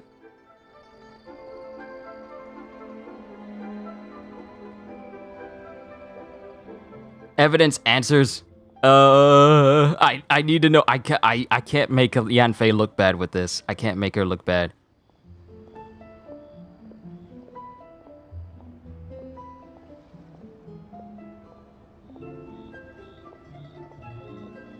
Okay, Jade. Oh wait. This is a processing record. Oh wait, it's not a either or. It's not a either or. It's all of them. Seriously? Even the boss there couldn't differentiate between Smaragdus jadeite and Smaragdus I have to choose all of them. I need to go down the list, not just one. but In any all case, of them. Smaragdus nephrite is the outer layer of Smaragdus jadeite. So I had him cut away the nephrite, he returned the valuable jadeite core to me, and some nephrite samples remain in the store. What am I missing exactly? That's an unsubstantiated belief. Well, your claim that my ore is fake is just as unsubstantiated. And we are here to talk about evidence, aren't we? Oh, there's your nose. Looks like our first piece of evidence didn't convince him at all. Seems like he came prepared. What should we do next? The next bit of evidence. We're not done. Hard evidence, something legally binding. We have just the thing. Show him, Traveler. Mingxing jewelry. This document proves that my hairpins are the real deal, doesn't it? This is the Ministry's seal, after all. It shows that the ore inlaid on the pins is indeed Smaragdus jadeite. Our second piece of evidence didn't work either. And this guy's getting more belligerent by the second. You know, you could be right. Perhaps the hairpins are the real deal after all. Of course I'm right. All the evidence shown supports my story. We're not finished. Well, hang on a moment now, because I do recall one final piece of evidence that we haven't revealed yet. Traveler, would you do the honors?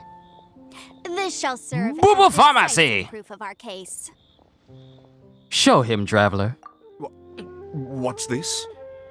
Smaragdus jadeite springs forth from stone marrow within the and will bring disaster to any mere We've become mortals Jon who touch it. Snow at the end of Game of Sustained Thrones. contact with Smaragdus Yes, my jadeite queen. over a prolonged period will, in less serious cases, cause a mild malady, while in serious cases, the patient may suffer a dramatic change of personality and fall seriously ill. Mr. Crossell, were you aware of these peculiar properties of Smaragdus jadeite? I had no idea. No idea, you say? I'd guessed as much. But for you to have rented out such a dangerous item, I'm afraid that this falls outside the scope of my work, but within that of the Ministry of Civil Affairs. However, I'm sure that the Ministry will be relatively lenient considering that, as you say, you were ignorant of the danger you posed. Don't worry, Mr. Crossell. I will make sure that all the evidence presented here will be handed over to the Ministry. I trust that you'll give them your full cooperation in their investigations. What? Wait! I knew. Oh, so you knew? Oh, dear Mr. Crossell. But if you knew of Smaragdus jadeite's dangerous properties beforehand, why would you... See, this is what I said! This is what I said! He knew it was dangerous and still sold it anyway! Oh, look at Yanfei being all super legal.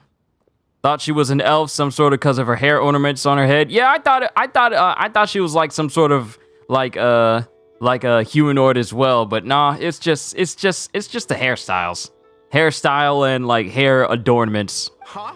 No,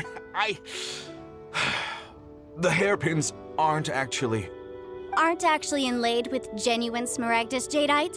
Is that what you were about to say? You do understand, Mr. Crossell, that this means that you will have to pay Ms. Sirchow 10 times the original price in Mora? Mr. Crossell, your answer, please. My client and I are waiting. He's seriously intimidating right now. It's like she's a different person.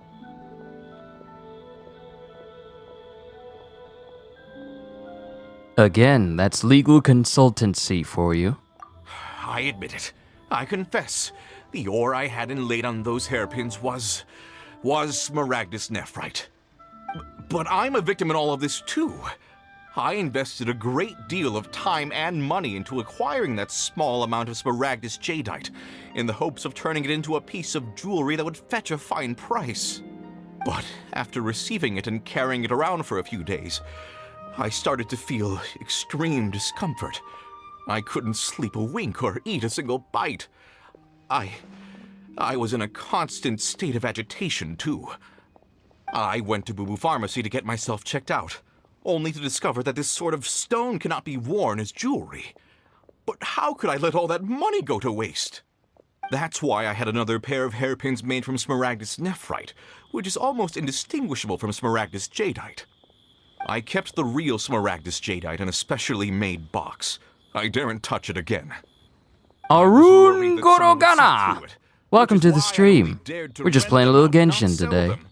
And then to top it all off, Zhiqiao lost the hairpins after I rented them out to her.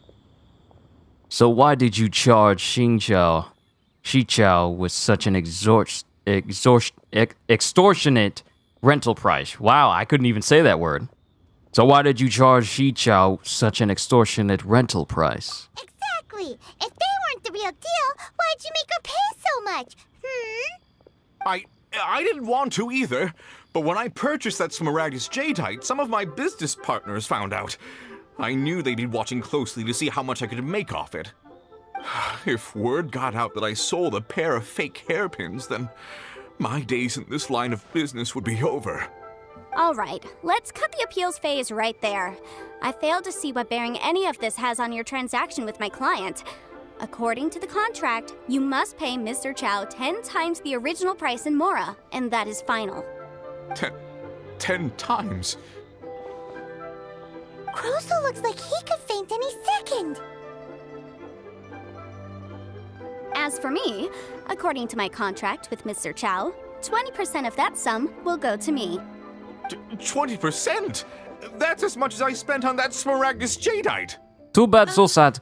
There's no need. It's fine. You don't have to pay me that much, Mora. But you owe money, though. It's your money and you need it now. Call JG Wentworth if Yanfei ain't gonna give it to you. You have an annuity and you need cash now. Even if the Smaragdus Jadeite on those hairpins was fake, I still bear responsibility for losing them. Legally or not, I think I owe some compensation for that. Ms. Zhiqiao, you... However, Mr. Crosel, since you have no use for that chunk of Smaragdus Jadeite, why don't you give it to me instead? I'll consider us even. What? But all right then. This cursed rock's brought me enough grief as it is. Miss Yanfei, I'll turn this Smaragdus Jadeite over to you. I trust that it will suffice as remuneration? Well, that's not quite how the rules say this should go. But whatever, it'll do. Thanks so much for your help this time, Miss Yunfei. When you have the time, I'll be sure to visit and express my thanks more appropriately. Oh, come on. No need to stand on ceremony. Now, if I may confirm this again, Mr. Chow, have you and Mr. Crosel come to an understanding? Well, yes, I believe we have. Well then, that's good. Mr. Crosel, it seems that my client has no further claims against you. Is that so? That's good. That's good. Actually, Mr. Crosel, I'd like to talk business for a second, if I may. I could see from the hairpins you produce that you're very skilled in jewelry design. My family, on the other hand, works in the ore business, and we have a fair stock of fine ores. If we could join forces, your jewelry designs and our choice ores, I think we could do some fine business between us. Let me think for a moment.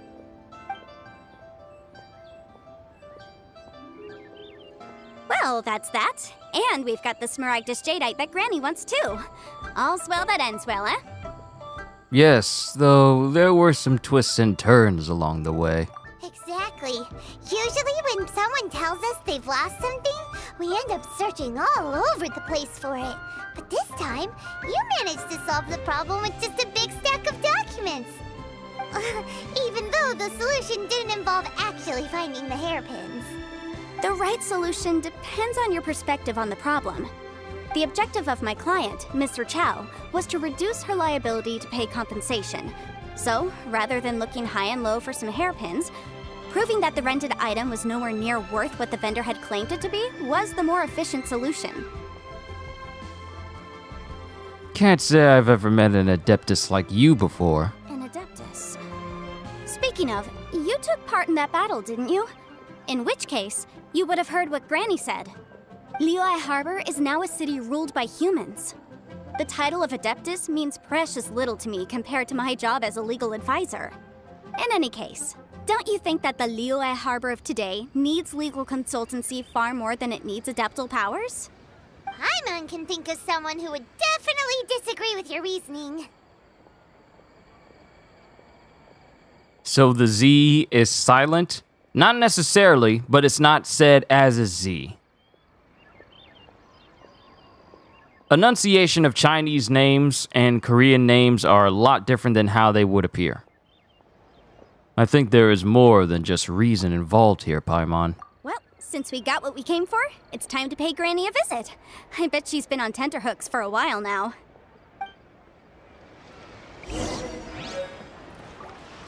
Like, for instance, if I were to go over to some of these characters over here, their names are not said exactly as their name would appear.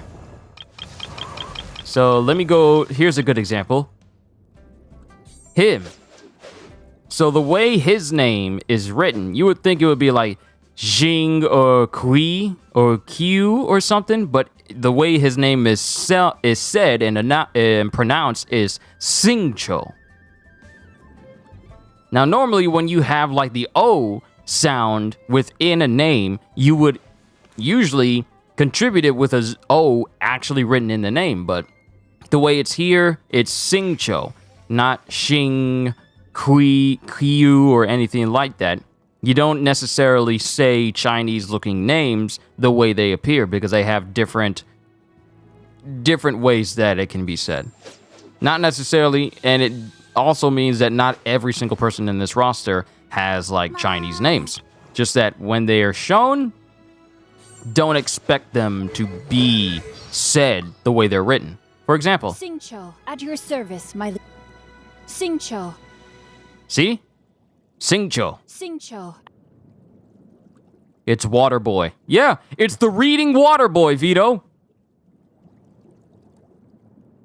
The reading Water Boy. The Water Boy of books.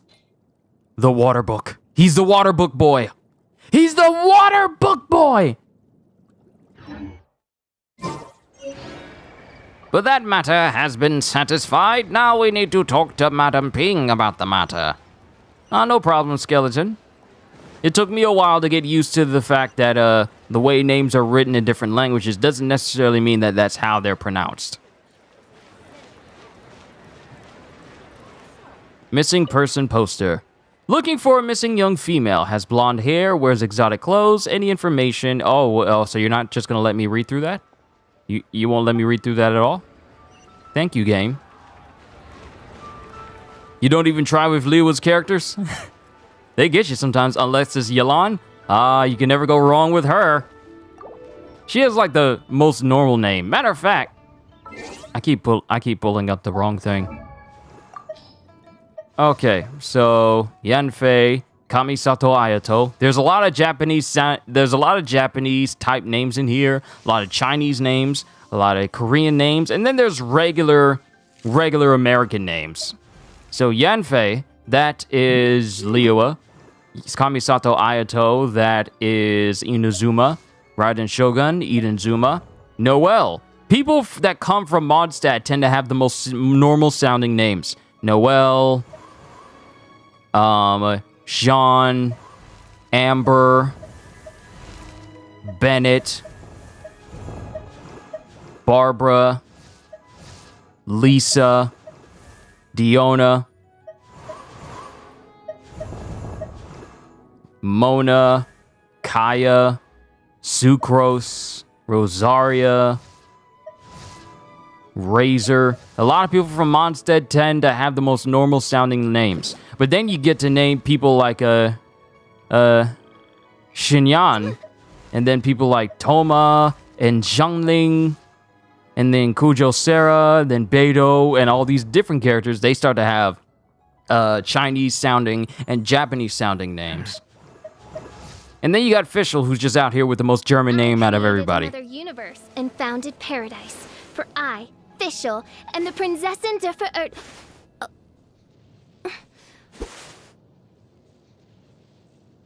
A mysterious girl who calls herself the Prinzessin der Verirrung and travels with a night raven named Oz. Fischl's like the only German anomaly out of a sea of Japanese, Korean, and Chinese names. And English names as well. She's like the one random person out of that whole list. Official, the Prinzessin der Verurteilung. This is Prinzessin der Verurteilung. Official and Unterfeuerrevan Oz. Ah, you've returned. How did it go? Were you able to find the Smaragdus Jadeite?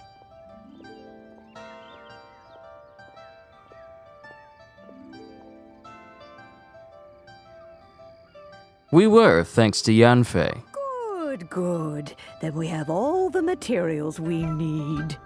Well, if we're all set, Granny, I'll get going now. Got a ton of clients waiting for me back at the office. Oh, you. All right, then. Go see to your business. Granny should be able to handle the rest. I'm off then. Bye! Oh, yes, Traveler. Make sure you don't lose the business card I gave you. I've been looking into the laws of other nations as well. If you should ever bump into any trouble with the law, come find me directly. Regulars get discounts, too. Come now, child. Are you leaving or are you not? If you have no wish to leave, perhaps you'd like to help me clean my teapot, hmm? I'm leaving! I'm leaving! That child. Goodness knows where she learned to be so rambunctious. Her father was hardly so riotous or fond of talking nonsense back in the day when he stood beside Rex Lapis. A truly unique Adeptus. Indeed she is. Liyue has changed, and the Adepti must also learn to change. Yanfei might be overly garrulous, but she is also the most intimately acquainted with the city among us all. Liyue is not the same place I once knew. Granny? All right, then. Let us speak of this no more. Back on topic. I believe that I still owe you a little gift. Oh, Paimon's so excited! How is it made? And how long does it take? It is but a single teapot. It shan't take long at all. Just wait here for a moment. Madam Ping begins to construct the gift. There we go. This Serenity pot is all yours now. Hold it firmly. If you were to drop it, oh goodness, who knows what might happen. Take these blueprints with you as well. You'll need them if you wish to make your teapot a little more lively inside.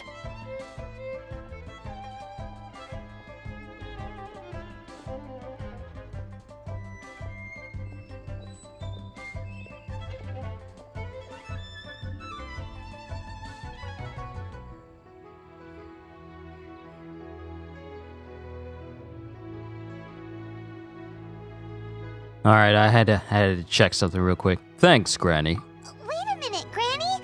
How exactly are we supposed to use this teapot? Oh, you needn't worry about that. I've already arranged for a certain little helper to await you within this teapot. She will explain everything you need to know about it. Peaceful neighborhood. Aha! Serenity Pot! Unlocked! I couldn't even read what it just said on my screen. Why? Game! You won't even give me a chance! Hold on, I'm gonna save the video so I can read what it says on what it said on screen. I didn't even read it fast enough. Okay, got all the quest rewards. We're good there. Save the past 30 seconds. Peaceful neighborhood. All right, let's rewatch it again.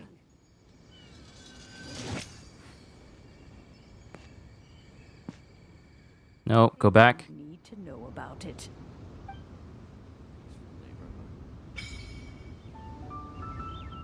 All right, Serenity Pot unlocked. This miraculous teapot, known as Serenity Pot, seemingly contains another realm within. Should you decide to venture inside, you may witness its hidden wonders. All right.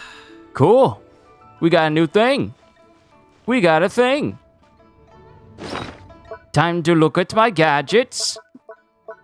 Look at this. I have another gadget. Serenity Pot. Enter the Serenity Pot. I think I'm gonna say it just like that from now on. It's time to go inside of the Serenity Pot. House Simulator.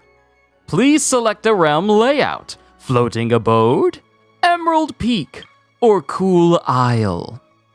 Cool Isle kind of reminds me of Dagon's domain expansion from Jujutsu, so we're gonna go with Floating Abode. Floating Abode, an island cluster suspended in midair, a typical feature of many Adepti realms, a boundless world featuring nothing besides a cluster of islands. Emerald Peak, a cloud-piercing mountain peak. Well, that's how it looks, at least. But being inside a teapot and all, the highest mountain probably reaches no higher than the stalk of a tea leaf. And then, Cool Isle. An island cluster surrounded by water. One wonders how many cups of tea can be brewed from this vast ocean. See, this is what I meant earlier on when I was talking about people who have the ability to manipulate space. It's a very overpowered but also incredibly cool ability. The ability to manipulate space so that even something as small as a teapot can house basically an entire nether world inside. Those are the abilities I find extremely cool. But let's see here. Can't upload. I'm not even worried about it. See, that's a feature I think I need to turn off from my PlayStation. It wanting to instinctively send stuff to my phone.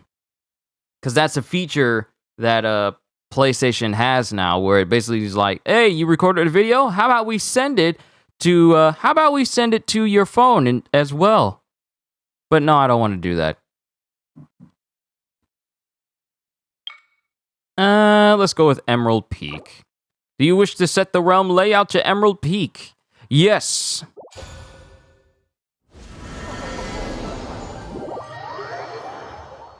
And it pulls me into the teapot like I'm using Obito's Kamui. Wow! This teapot seems even bigger inside than Madame Ping's! There's even a great big house in the middle, too! Huh. But there's just a whole load of nothing around it. Get chiseling, Paimon. You could carve us a whole house out of this rock. Paimon can't do that! Well, you're the one with the sword anyway. You do it! Still, why is it so empty here apart from that house? Oh, wait a second. What is that?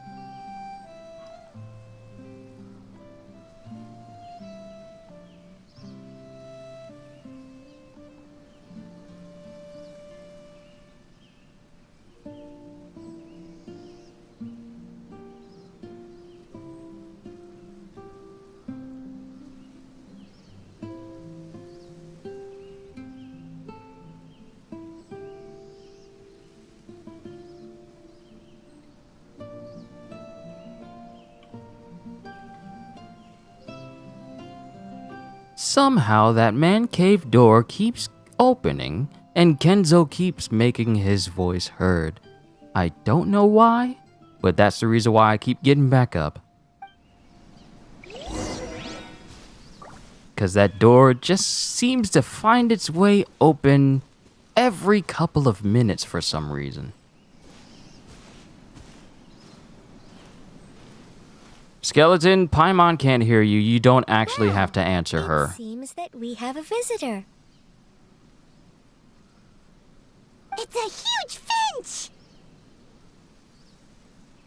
Excuse me, I am not a finch.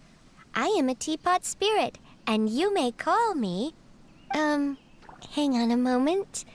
What am I supposed to be called again? Oh, call me. I suppose you may call me Tubby. Why? I don't want to call you something potentially insulting. You certainly look the part. Why would I say that? Why would I say that? Why? So you're the little helper Madam Ping mentioned? Madam Ping? Oh, you must mean Ping. Yes, she did summon me here.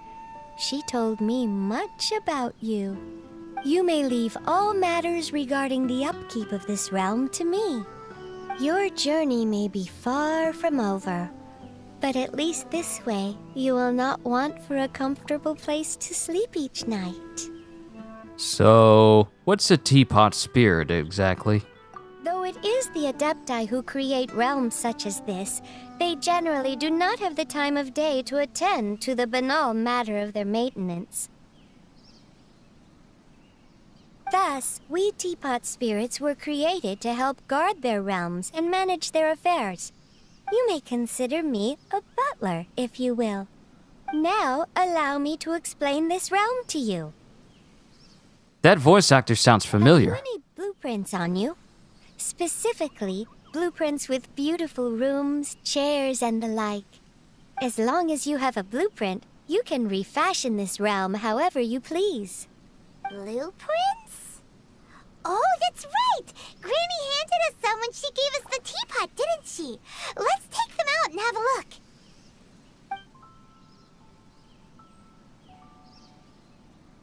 Yes, these are the blueprints I'm talking about. Go on, open them up. Just commit the image of the objects to memory and prepare the necessary materials. Then simply release the thought from your mind and the object in the blueprint shall appear within this teapot.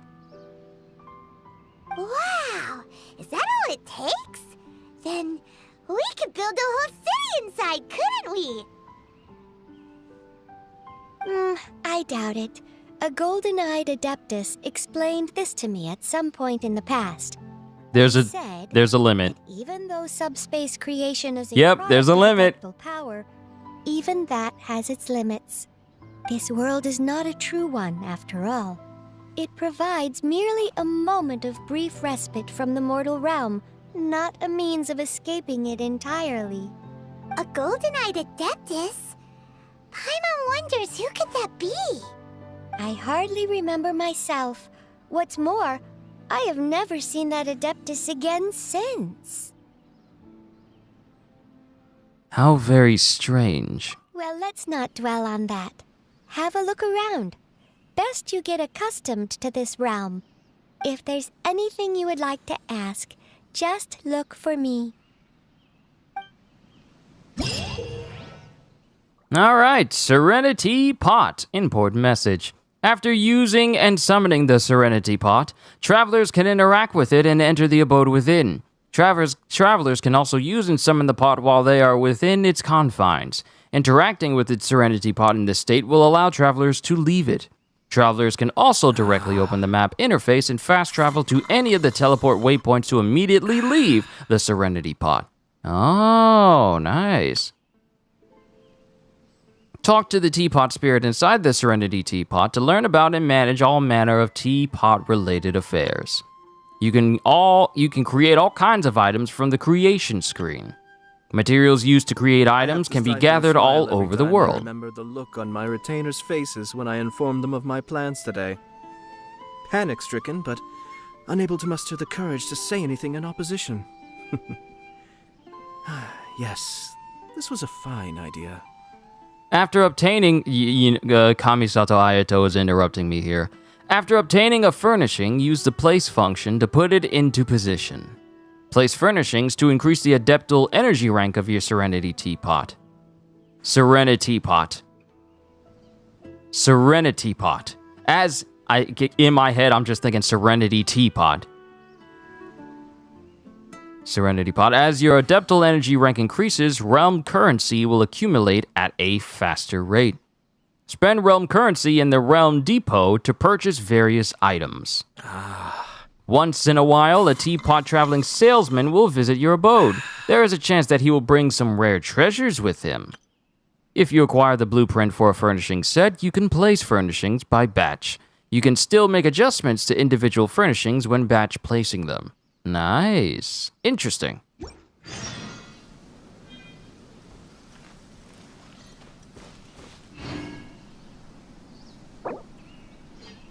Please ensure that you follow our terms of service while using the Serenity Pot to create a healthy gaming environment. Please read and confirm that you will not instigate or take part in... Oh, okay. This is just basic stuff. Basic common sense stuff that we all should know. So now you're giving me the ability to manipulate. You're giving me the ability to manipulate all that I survey. Can I go up there? Can I go... I see bridges connecting. Can I go all the... How big is it? Hold up. How big is this place?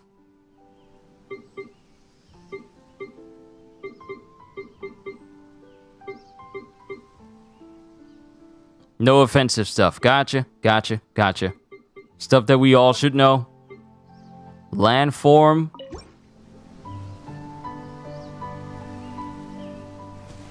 Like, can I go all the way over there? And then there, and then there. Oh, yep. Someone made a, someone made that veto. They got banned, obviously. Ah, I see. Well, no worries here, because I don't do that sort of thing. But let's look at some of these other furnishings. Pretty big, but you have a small part right now. Yeah, I'm only on this section. I still have all that extra areas up there to go explore. Wait, I can place Paimon? What?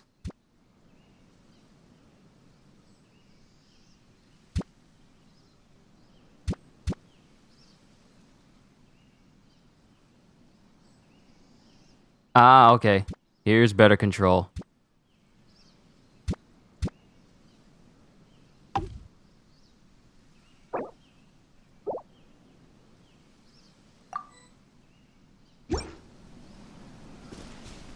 Is Paimon just off to the side? Paimon is just chilling off to the side! Paimon! Traveler, you're here! Anything interesting you want to talk about today? So, is Paimon the only one that I can get in here, or can I get like a whole bevy of people? Morning! Are you going out for some tasty food today? Oh, Paimon's ready to go anytime!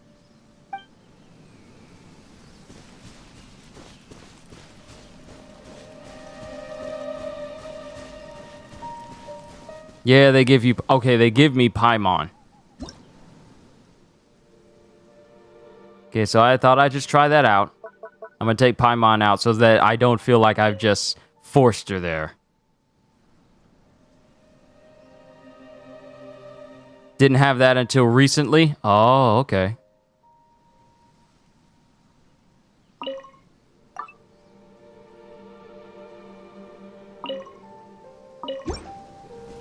Wrong button. We still need to talk to Tubby, though. Tubby! What's up? You're not going to ask me for help with something again, are you? I asked you to come here so I could give you a little gift. I do not know if I told you before, but though these abodes are private spaces created by the... Oh, you won't be able... Should be able to place your characters. You're just going to interrupt me and I won't be able to finish saying what I need to say then? Okay, game. Okay. This realm dispatch bears signatures of the abode's adeptal energy and that of the adeptus themselves. As such, anyone who has this dispatch can enter or exit the abode freely. But before, this abode was in an incomplete embryonic state. Those who you invited into would only have been able to exit and enter together with you rather than remain for long periods. But now, we'll take this realm dispatch that I have created for you and hold it in your hand. Tightly now. What should I do next? Don't worry. You need only hold this dispatch, and it will draw some of your energy out and into it. Ah yes, I heard Ping mention that you have made friends in a great many places. As such, I suspect that were we to distribute one dispatch to each of them, we would be here making dispatches for a long time. As such, I have made modifications to this dispatch. All you need to do is tap the palm of the person you'd like to invite lightly with the dispatch, and your realm signature will remain on them, allowing them to enter and leave your realm with ease. Huh? It's almost like marking, isn't it? Huh? Well, sort of. But why did you have to put it so weirdly? Ahem. Well, here is the realm dispatch. Go forth and invite whoever you wish. It seems that this place shall become lively quite soon. Interesting. Realm dispatch. So, I got that now. So what I'm gonna do is, I'm gonna see how far I can go. I wanna run up there. I wanna see how far this realm will allow me to go. Because I'm just thinking, yeah, this is a big space. This really is a big space. I got multiple mountain peaks that I could just put stuff on. Wait. Nope. It won't let me go over there. I'm getting like the glowing map signal telling me like, you will die in a couple of minutes if you keep going.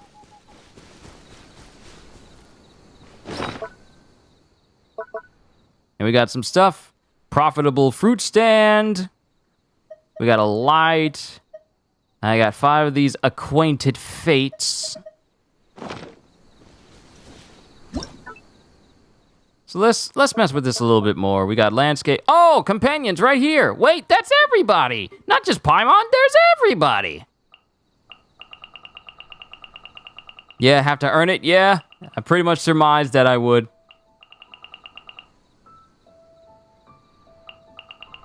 So I get to invite everyone I have in my roster. Okay, so that's the limitation. I can't just invite people that I don't have access to. It's got to be people that is in my roster that can be there. Okay? And no aminos. I can't get no aminos. Main building. There's the main building. Outdoor furnishing. Outdoor set.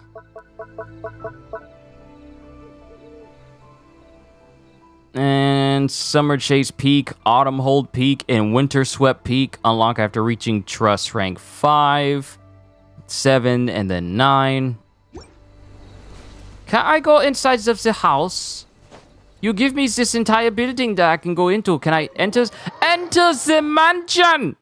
I have a mansion! Look at the mansion!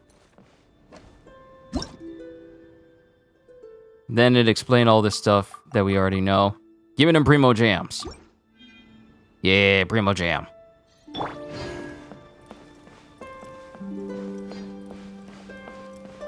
I have this entire house to myself. It's no Jade Palace, but hey, it looks nice.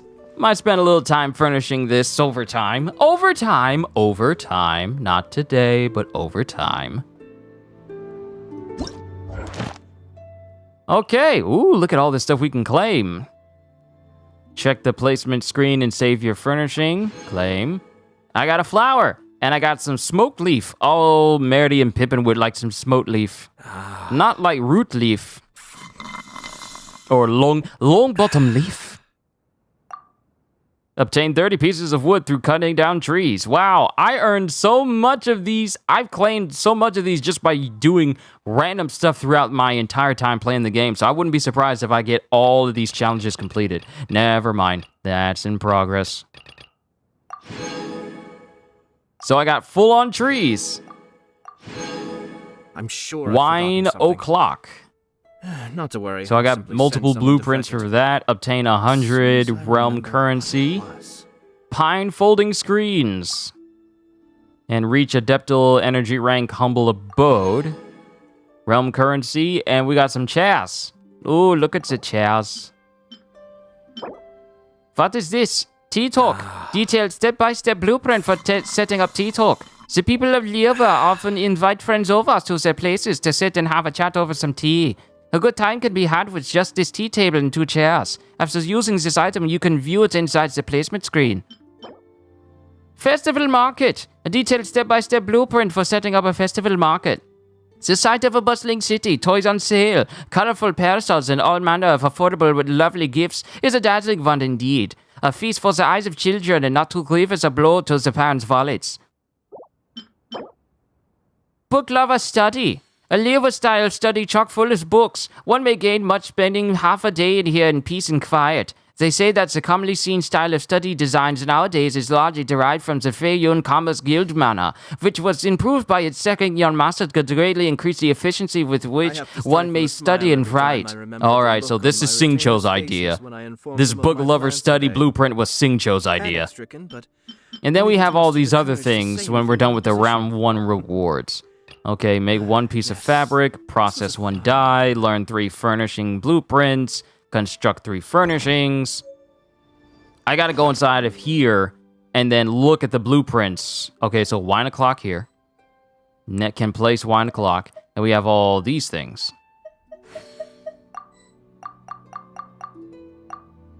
Alright, now I can place this stuff. Learn 3 furnishing blueprints. There we go. Hey, I'm almost done with round 1. And that stuff got re-added right back into that. So now we have some things that I can put some furnishing on. So what we're going to do in here...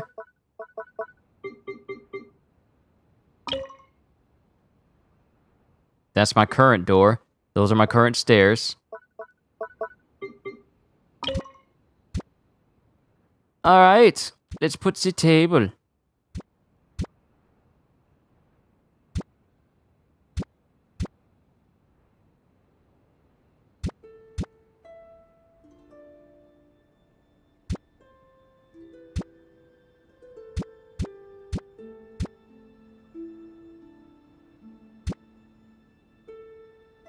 Have to craft it.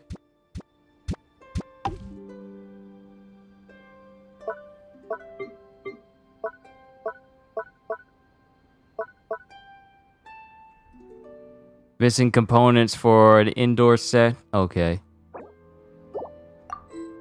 Alright, it's saved. I have my first furnishing down. Haha, welcome to the house party. We only have 1 thing here. Just 1 table. It's a step in the right direction. 1 table will turn into many. And many will turn into multiple. It's all nice. It's all very nice.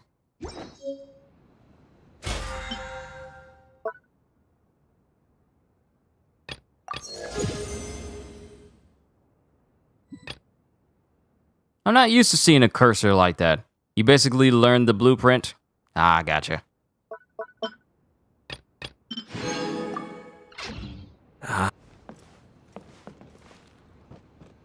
Alright, do I have any other pressing matters? We got achievements that I need to claim. Alright. Use the Serenity Teapot to enter your realm. Reach 20,000 adeptal energy in 1 realm layout. Reach trust rank 4 with the Teapot spirit. Obtain 600 pieces of wood. Create 120 furnishings. Create 50 dyes. Learn 60 furnishing blueprints. Place 50 furnishings in a single realm layout. And then lastly, which is something I already completed earlier this year, obtain 50,000 realm currency. So I already did that. All right.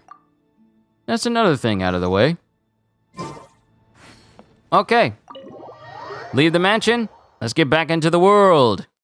Then I'm going to do my dailies, and then I think I'll call it a session there because it's very close to lunchtime and I kind of want to eat.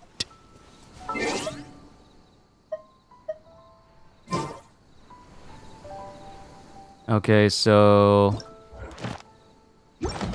wrong. Teapot. Gadgets. Time to kamui my way back out. You've left the current Serenity Pot and returned back to the real world. Alright, so that's done. We're back here in the open with everyone. So, let's go ahead and do some dailies and then I'll call it a session for today. I know it's not as long as my Metal Gear Solid playthrough, but I really wanted to invest hours into Metal Gear Solid in order to finally wipe that game from my backlog list. But from here on in, it's going to be a lot of calm streams. At least until I get the final votes for the game that people want me to do like a series on next. And it's between The Legend of Zelda Breath of the Wild and Astral Chain, with a lot of people voting for Breath of the Wild. So I'm looking forward to playing that as a series for all of you. Especially considering that that's a game, both of those games are games that I haven't really invested a lot of time in. And I would very much like to, you know, play those games, because there's really no game coming out in August that has my attention other than Earth Defense Force 6, and that's just like a guilty pleasure game of mine. So we'll see how things go. But let's do some dailies.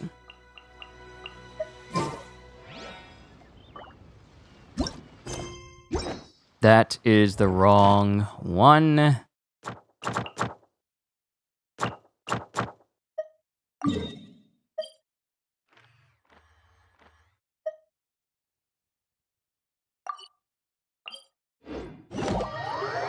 Let's make our way over to the area that I need to go. I wonder if they'll ever boost the movement speed for characters, because when you do that dash, I kind of feel like you should be moving a whole lot faster.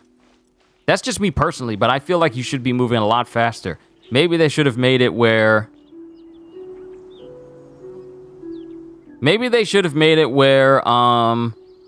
your running speed increases every time you level up a statue of Mondstadt or a statue of the Seven.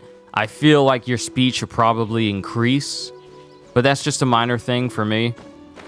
I don't expect them to do it, but quality of life improvements for Genshin, where it can make it not just accessible to people, but also a little less, I want to say tedious, or a little less slow, at least in my eyes.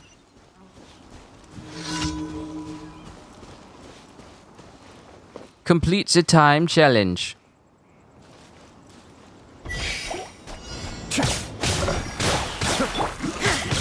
Illusion shattered!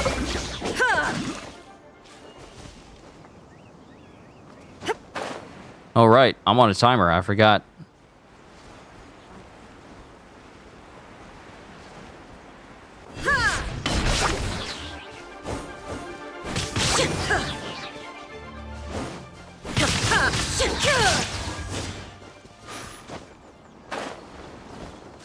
Shine down! Oh! My time!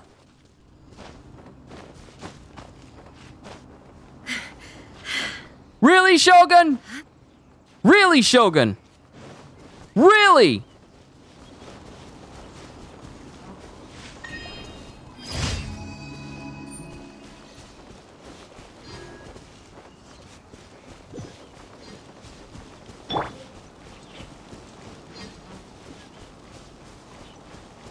Now I'm just gonna have to heal her thanks to Noelle, the world's greatest tank. Okay, so that commission's done. Move on to the next one in Bishui Plain.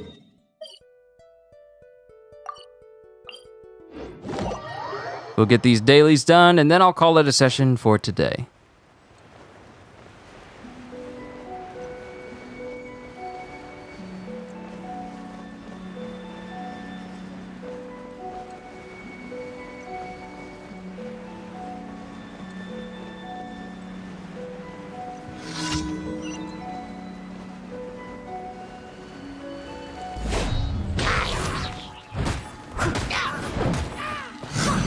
I must leave no stone unturned.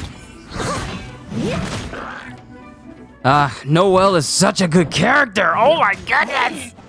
As a good night There's just something about characters that not only can give you the necessary defense that you need, but also give you healing as well. That's what I call broken.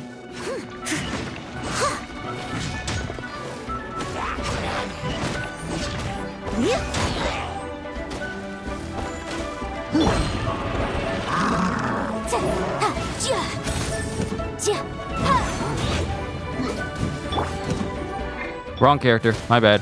Illusion shattered! Overload the shield. Yanfei! Electrical burns. That's basically the combo for Yanfei and Raiden Shogun here.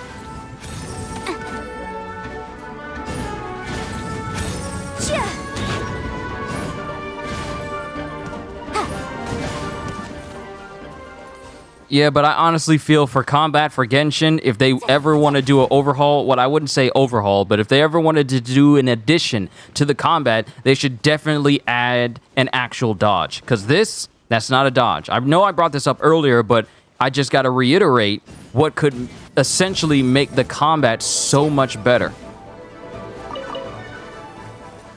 Because you got a lot of people out there that like the combat in video games a lot, and they're used to like dodging and dodge cancels and the like. It would be much better for those types of people, including me, where there's a dodge cancel and maybe even dodge counters and the like in there. I feel like it would add on it would actually add on and expand the combat of the game. I feel. Because imagine if you got characters that can do like dodge counters or full-on counters. No, Yanfei. Back up that tree. You better get up that tree. No! Why would you jump down? Get up the tree!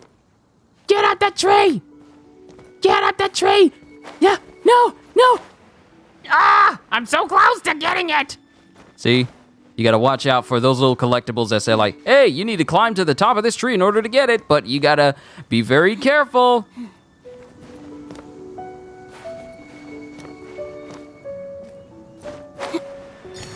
Ah, there we go. Geoculus is mine. All right, next commission. Pudgy Pyrotechnicians.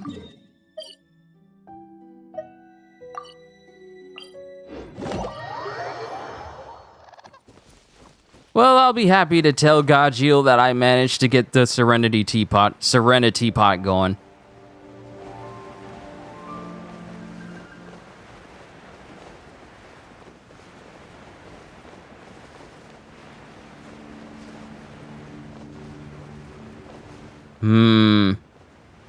Would have been easier with Geo Traveler.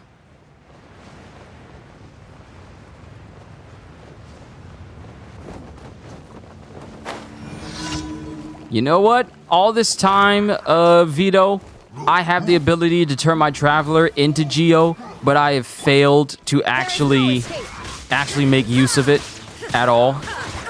I mean, I have the ability, but I just don't ever do anything with it. I've never tried playing as a Geo Traveler.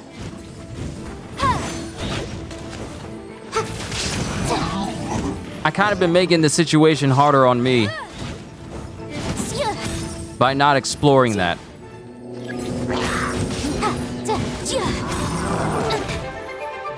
You can climb as rocks. Yeah, I'm probably gonna have to... You know what? Before the stream is over, I'll switch my Traveler to Geo so I can see what that experience is like. Because I've only ever had him with the arrow. The air element. I never tried seeing what his Geo was like and how extensive it was. It shows you just how little I've actually interacted with Genshin. When I haven't even done that when I first got to Liyue. The game is super lenient with a lot of things. I know it is. It's just that with me, I don't even know half of some of this stuff because I never take the time to fully explore it. Like, there's so many games that I got right now that I don't know half the stuff to, that hundreds upon hundreds of people know more than me, and it's only because I chose not to explore any of it. That's because of my own ignorance and negligence. Lets you go into small spaces if you use a small character. Oh, that's interesting. So if I use a character like Diona or Chi-Chi.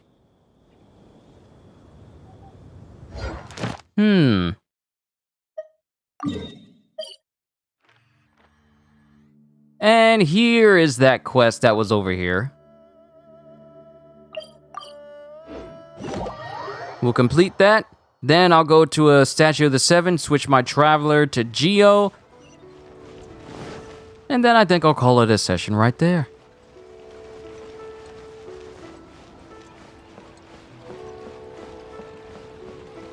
Ad Astra Abyssosque.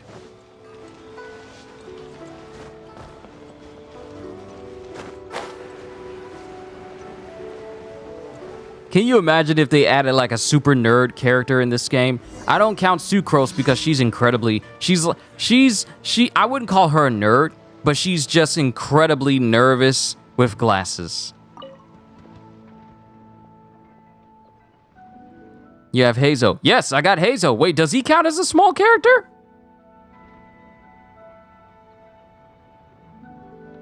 Your wind needs is met already. All right, you're right. I don't need my traveler to be wind anymore because Hazo already fits that. He's my airbender. Literally.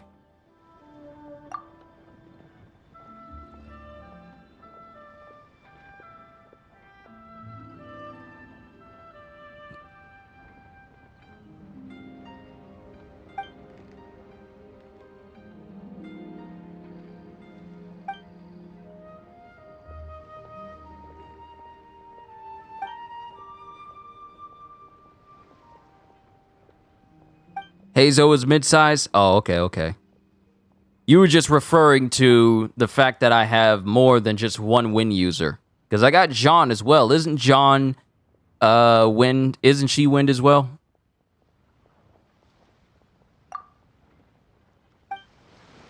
So now I gotta examine the areas around him for apparently his secret lover. That's what he wants.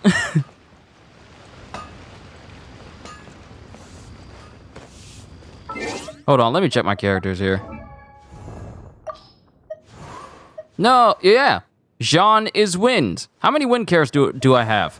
I have Sucrose, I have Jean, and I have Hazel.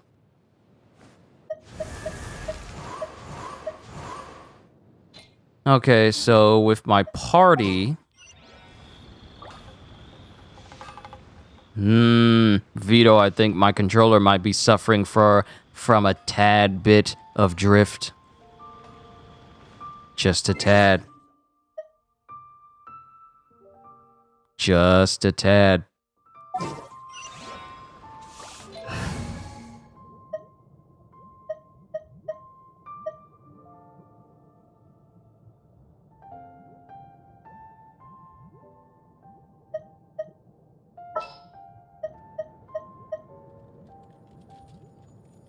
I'm set. Yeah, basically. I got tons of different options for tons of different elements that I need. And since I got Hazo and Jean, along with Sucrose. Yeah, the drift. It's something I've been noticing the past couple of days. When I was playing through Wonderlands earlier, there were these moments where sometimes my character would kind of very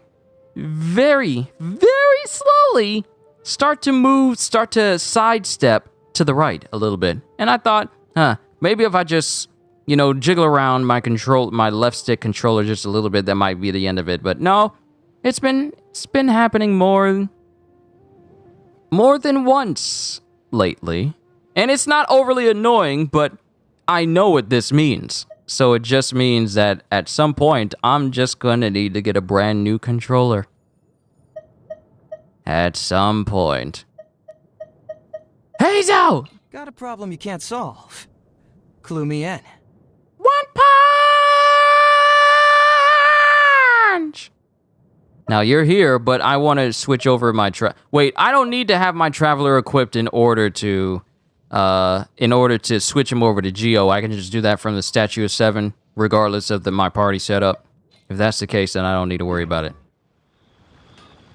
Happened with you playing Genshin, camera spins constantly. Ah, yes, that happened with me before because I was using the controller that came with my PS5, and after a while, like a very long while, it took a while, after a very long while, my camera started to turn around on a regular basis. I even had streams when that happened, and I had to show people that, hey, my hands are not on my controller, and my controller is moving on its own. So, man...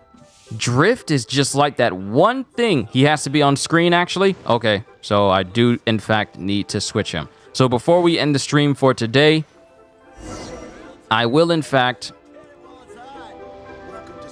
switch over to him.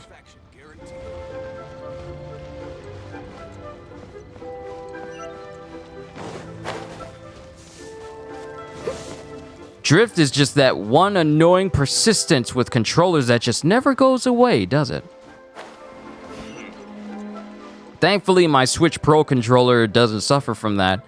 Maybe because I'm not on my Switch all the time as much as I am with my PlayStation. So my Switch Pro controller has not suffered from the effects of drift. Neither do I think have my Joy-Con suffered from drift either. But maybe it's because I don't, I'm not constantly on my system, constantly on my Switch like I am my PS5. Because this thing sees daily use. So that might attribute to why the drift has been setting into the controller due to me using this controller literally every day.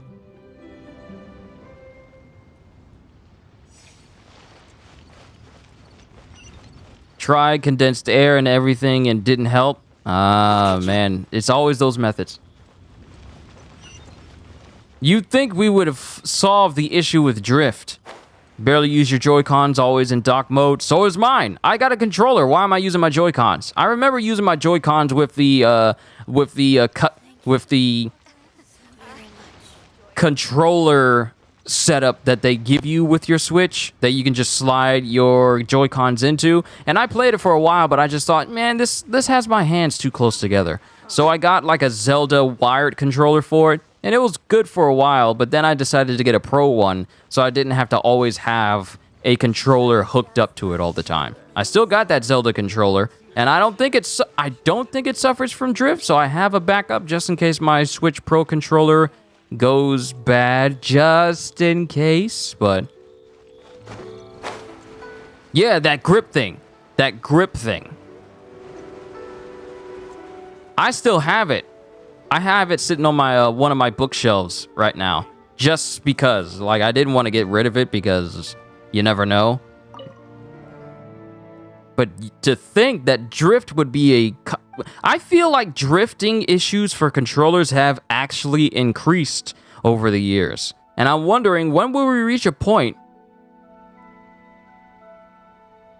When will we reach a point where drift problems are solved? Or is it an issue that they haven't fixed yet? Because then that would mean that people would buy less controllers.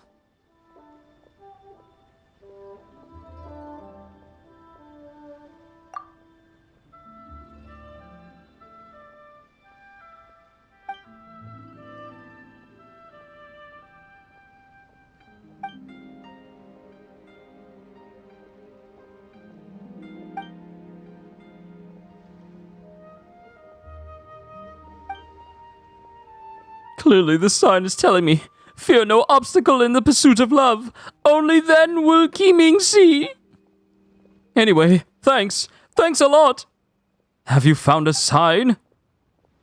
A pack of dogs. Oh, so you wanted both of them. Oh no, what portent of doom is this? Is my love life to end before it begins? Why would you be content with the answer I gave you the first time?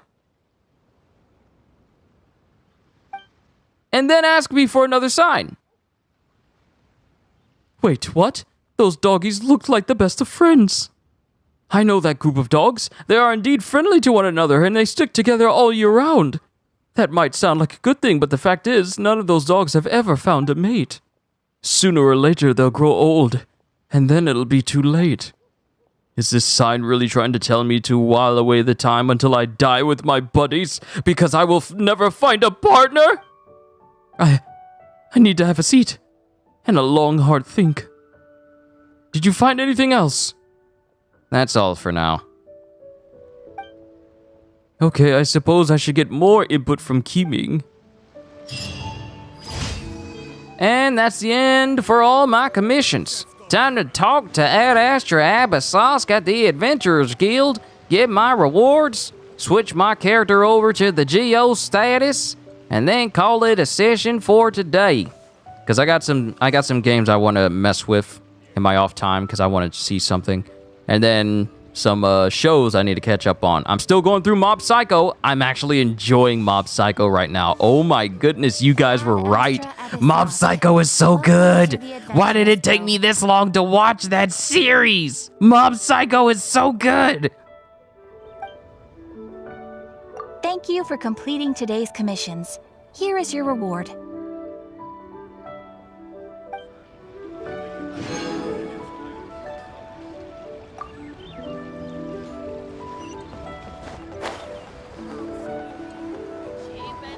All right, so that's done. So now we need to make our way to a statue of the 7. Now I need to put the Traveler in my party and then go to the statue of the 7. What's Mob Psycho? It's an anime. Mob Psycho, it's an anime. An anime about this one kid with psychic abilities as he's, going through life. But not like the one where the kid is not the one. It's not the show where the kid has like pink hair and he has glasses and he has antenna and he is super powerful and he's overpowered and he's just going through a normal life. No, Mob Psycho is made from, I guess, it gives me One Punch Man vibes in the way that it's kind of animated. It's kind of crazy, but it's also really good from what I've seen from the episode so far. Actually, what episode am I on? I am on episode 4. I'm on episode 4 of season 1. There's 2 seasons thus far, and I'm working on going through all of it. And since I'm going to have free time once I'm done with today's stream, I'm going to binge watch the entirety of season 1, the rest of season 1, so I could watch through the rest of it. But so far, Mob Psycho is really, really good. I actually recommend that it's an anime that people watch. All right, Traveler. Just one Traveler! this time. Traveler.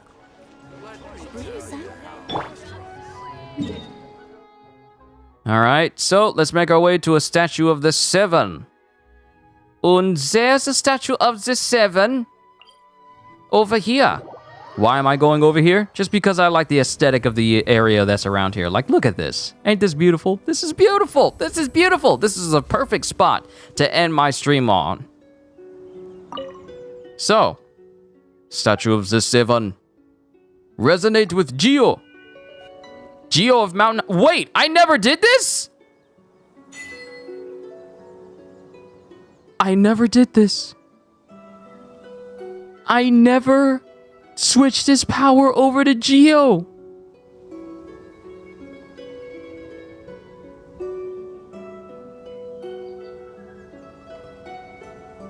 Y'all can tell that I'm a mad casual for Genshin if this is the first time I've ever allowed my Traveler to use Geo power now. What? Why did it take me so long to do that? Wait, what is this? Oh! That's interesting. Wait, can I destroy this? Can it blow up? Wait, can I build another one on top of this? Can I build it like Jenga blocks? No, it's just one per customer, it seems. Okay, but I can aim it. Okay, so I gotta learn this now. I gotta learn this! What? What is this? Now I have new powers. I have new powers now. Party members within the radius of Wake of Earth have their crit rate increased by 10% and have increased resistance against interruption. I have the ability to extend his constellation now. Great. Great. You're just going to give me more power. Okay. Yeah, the game knows how to scratch that itch I have for skills and skill trees and the like. The game knows how to keep me occupied. And then we got Rock Core Meltdown. When the meteorite created by Starfell's sword is destroyed, it will destroy of damage dealt by Starfell's sword.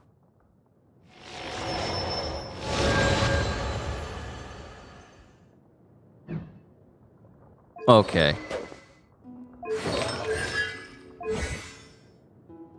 So let's see what these abilities are. Normal attack 4 and Rock Blade. Perform 5 rapid strikes. Consume a certain amount of stamina to unleash 2 rapid sword strikes. And that's the skill attributes are Geo. Normal attack and then... Oh, wait. I can level this up. What? I can level this up? What kind of nonsense is this? What kind of nonsense is this? And then Starfell's sword You disgorge a meteorite from the depths of the earth, dealing AoE geo damage. The meteorite is considered a geo construct and can be climbed or used to block attacks. The skill's positioning may be adjusted. Ah, so that's what that was. Wake of Earth, energizing the geo deep underground, you set off expanding shockwaves, launching surrounding opponents back and deals AoE geo damage. A stone wall. Oh, so this is the unique triangle ability for him as Geo. Stone wall is erected at the edges of the shockwave. Stone wall is considered a Geo construct and may be used to block attacks. And then Shattered Dark Rock reduces Starfill Sword's cooldown by 2 seconds. And then Frenzied Rock Slide, the final hit of a normal attack combo triggers a collapse, dealing 60% of attack as AoE Geo damage. But I need to be phase 4 in order to unlock it. Okay. I understand. No, what nonsense was that voice? You know, it's me. I'm just discovering so many new things. I can't believe it took me this long to give my traveler the power of Geo. You know how long it's been since I first got to this statue of the 7? Years! It's been a while. I want to say at least a year. Maybe 2 years? Maybe. I think. It's been a long time since I've been here. Oh, snap, family, you done... Look at this hot food that you... Okay, peoples, real quick, before I end today's stream. Family done came in here, mother done cooked up some scallops, some scallop potatoes, some cheesy scallop potatoes with some... cooked string beans and bacon, and we got the mac and cheese with the pepper. Oh, it's time to go. It's time to eat. Okay. Thank you, mother, for the food. It looks and smells delicious. I'm about to eat it. Oh my goodness. It's time to eat. Okay. I set out what I wanted to do today. Hope Godjill will be pleased to know that I got the Serenity Teapot already. So now what's pretty much left for me is just like, if we look through Genshin, we just got some ambient quests that I can do. I brought up the map instead. I got all these different types of challenges and missions that I can be doing right now. So that's something I can do the next time I have a Genshin stream. But that probably won't be tomorrow, due to me dedicating time to reading One Punch Man, since it'll be Wednesday. And then Thursday will be another session of Jujutsu Kaisen. I am slowly but surely catching up with the series. And I'm considering that once I'm done reading through all of my physical volumes of it, I may just do one big massive stream where I catch up to every chapter that does not have its own physical volume. So that way, once I'm done with the physical volumes, I can just go all the way through to where the volumes themselves are. But that's just a game plan. I'll keep you all posted in the community tab about any changes I make. But that's all I got for today, ladies and gentlemen. Hope you enjoyed my stream today for Genshin. Decided to chill a little bit and just relax with you all. And if you're new here, I really do hope you enjoyed yourself. As long as you enjoyed yourself, then I've done my job. So at the end of the day, all I can say is, hope you all enjoyed. Can't wait to see you all in my next video. And if you're new to the channel and you enjoyed what you saw here today, then like, subscribe, and maybe even consider becoming a member, because I am always looking forward to entertaining you. So have a fantastic day, and once again, as always, later, peoples. It is time to chow down on this grub.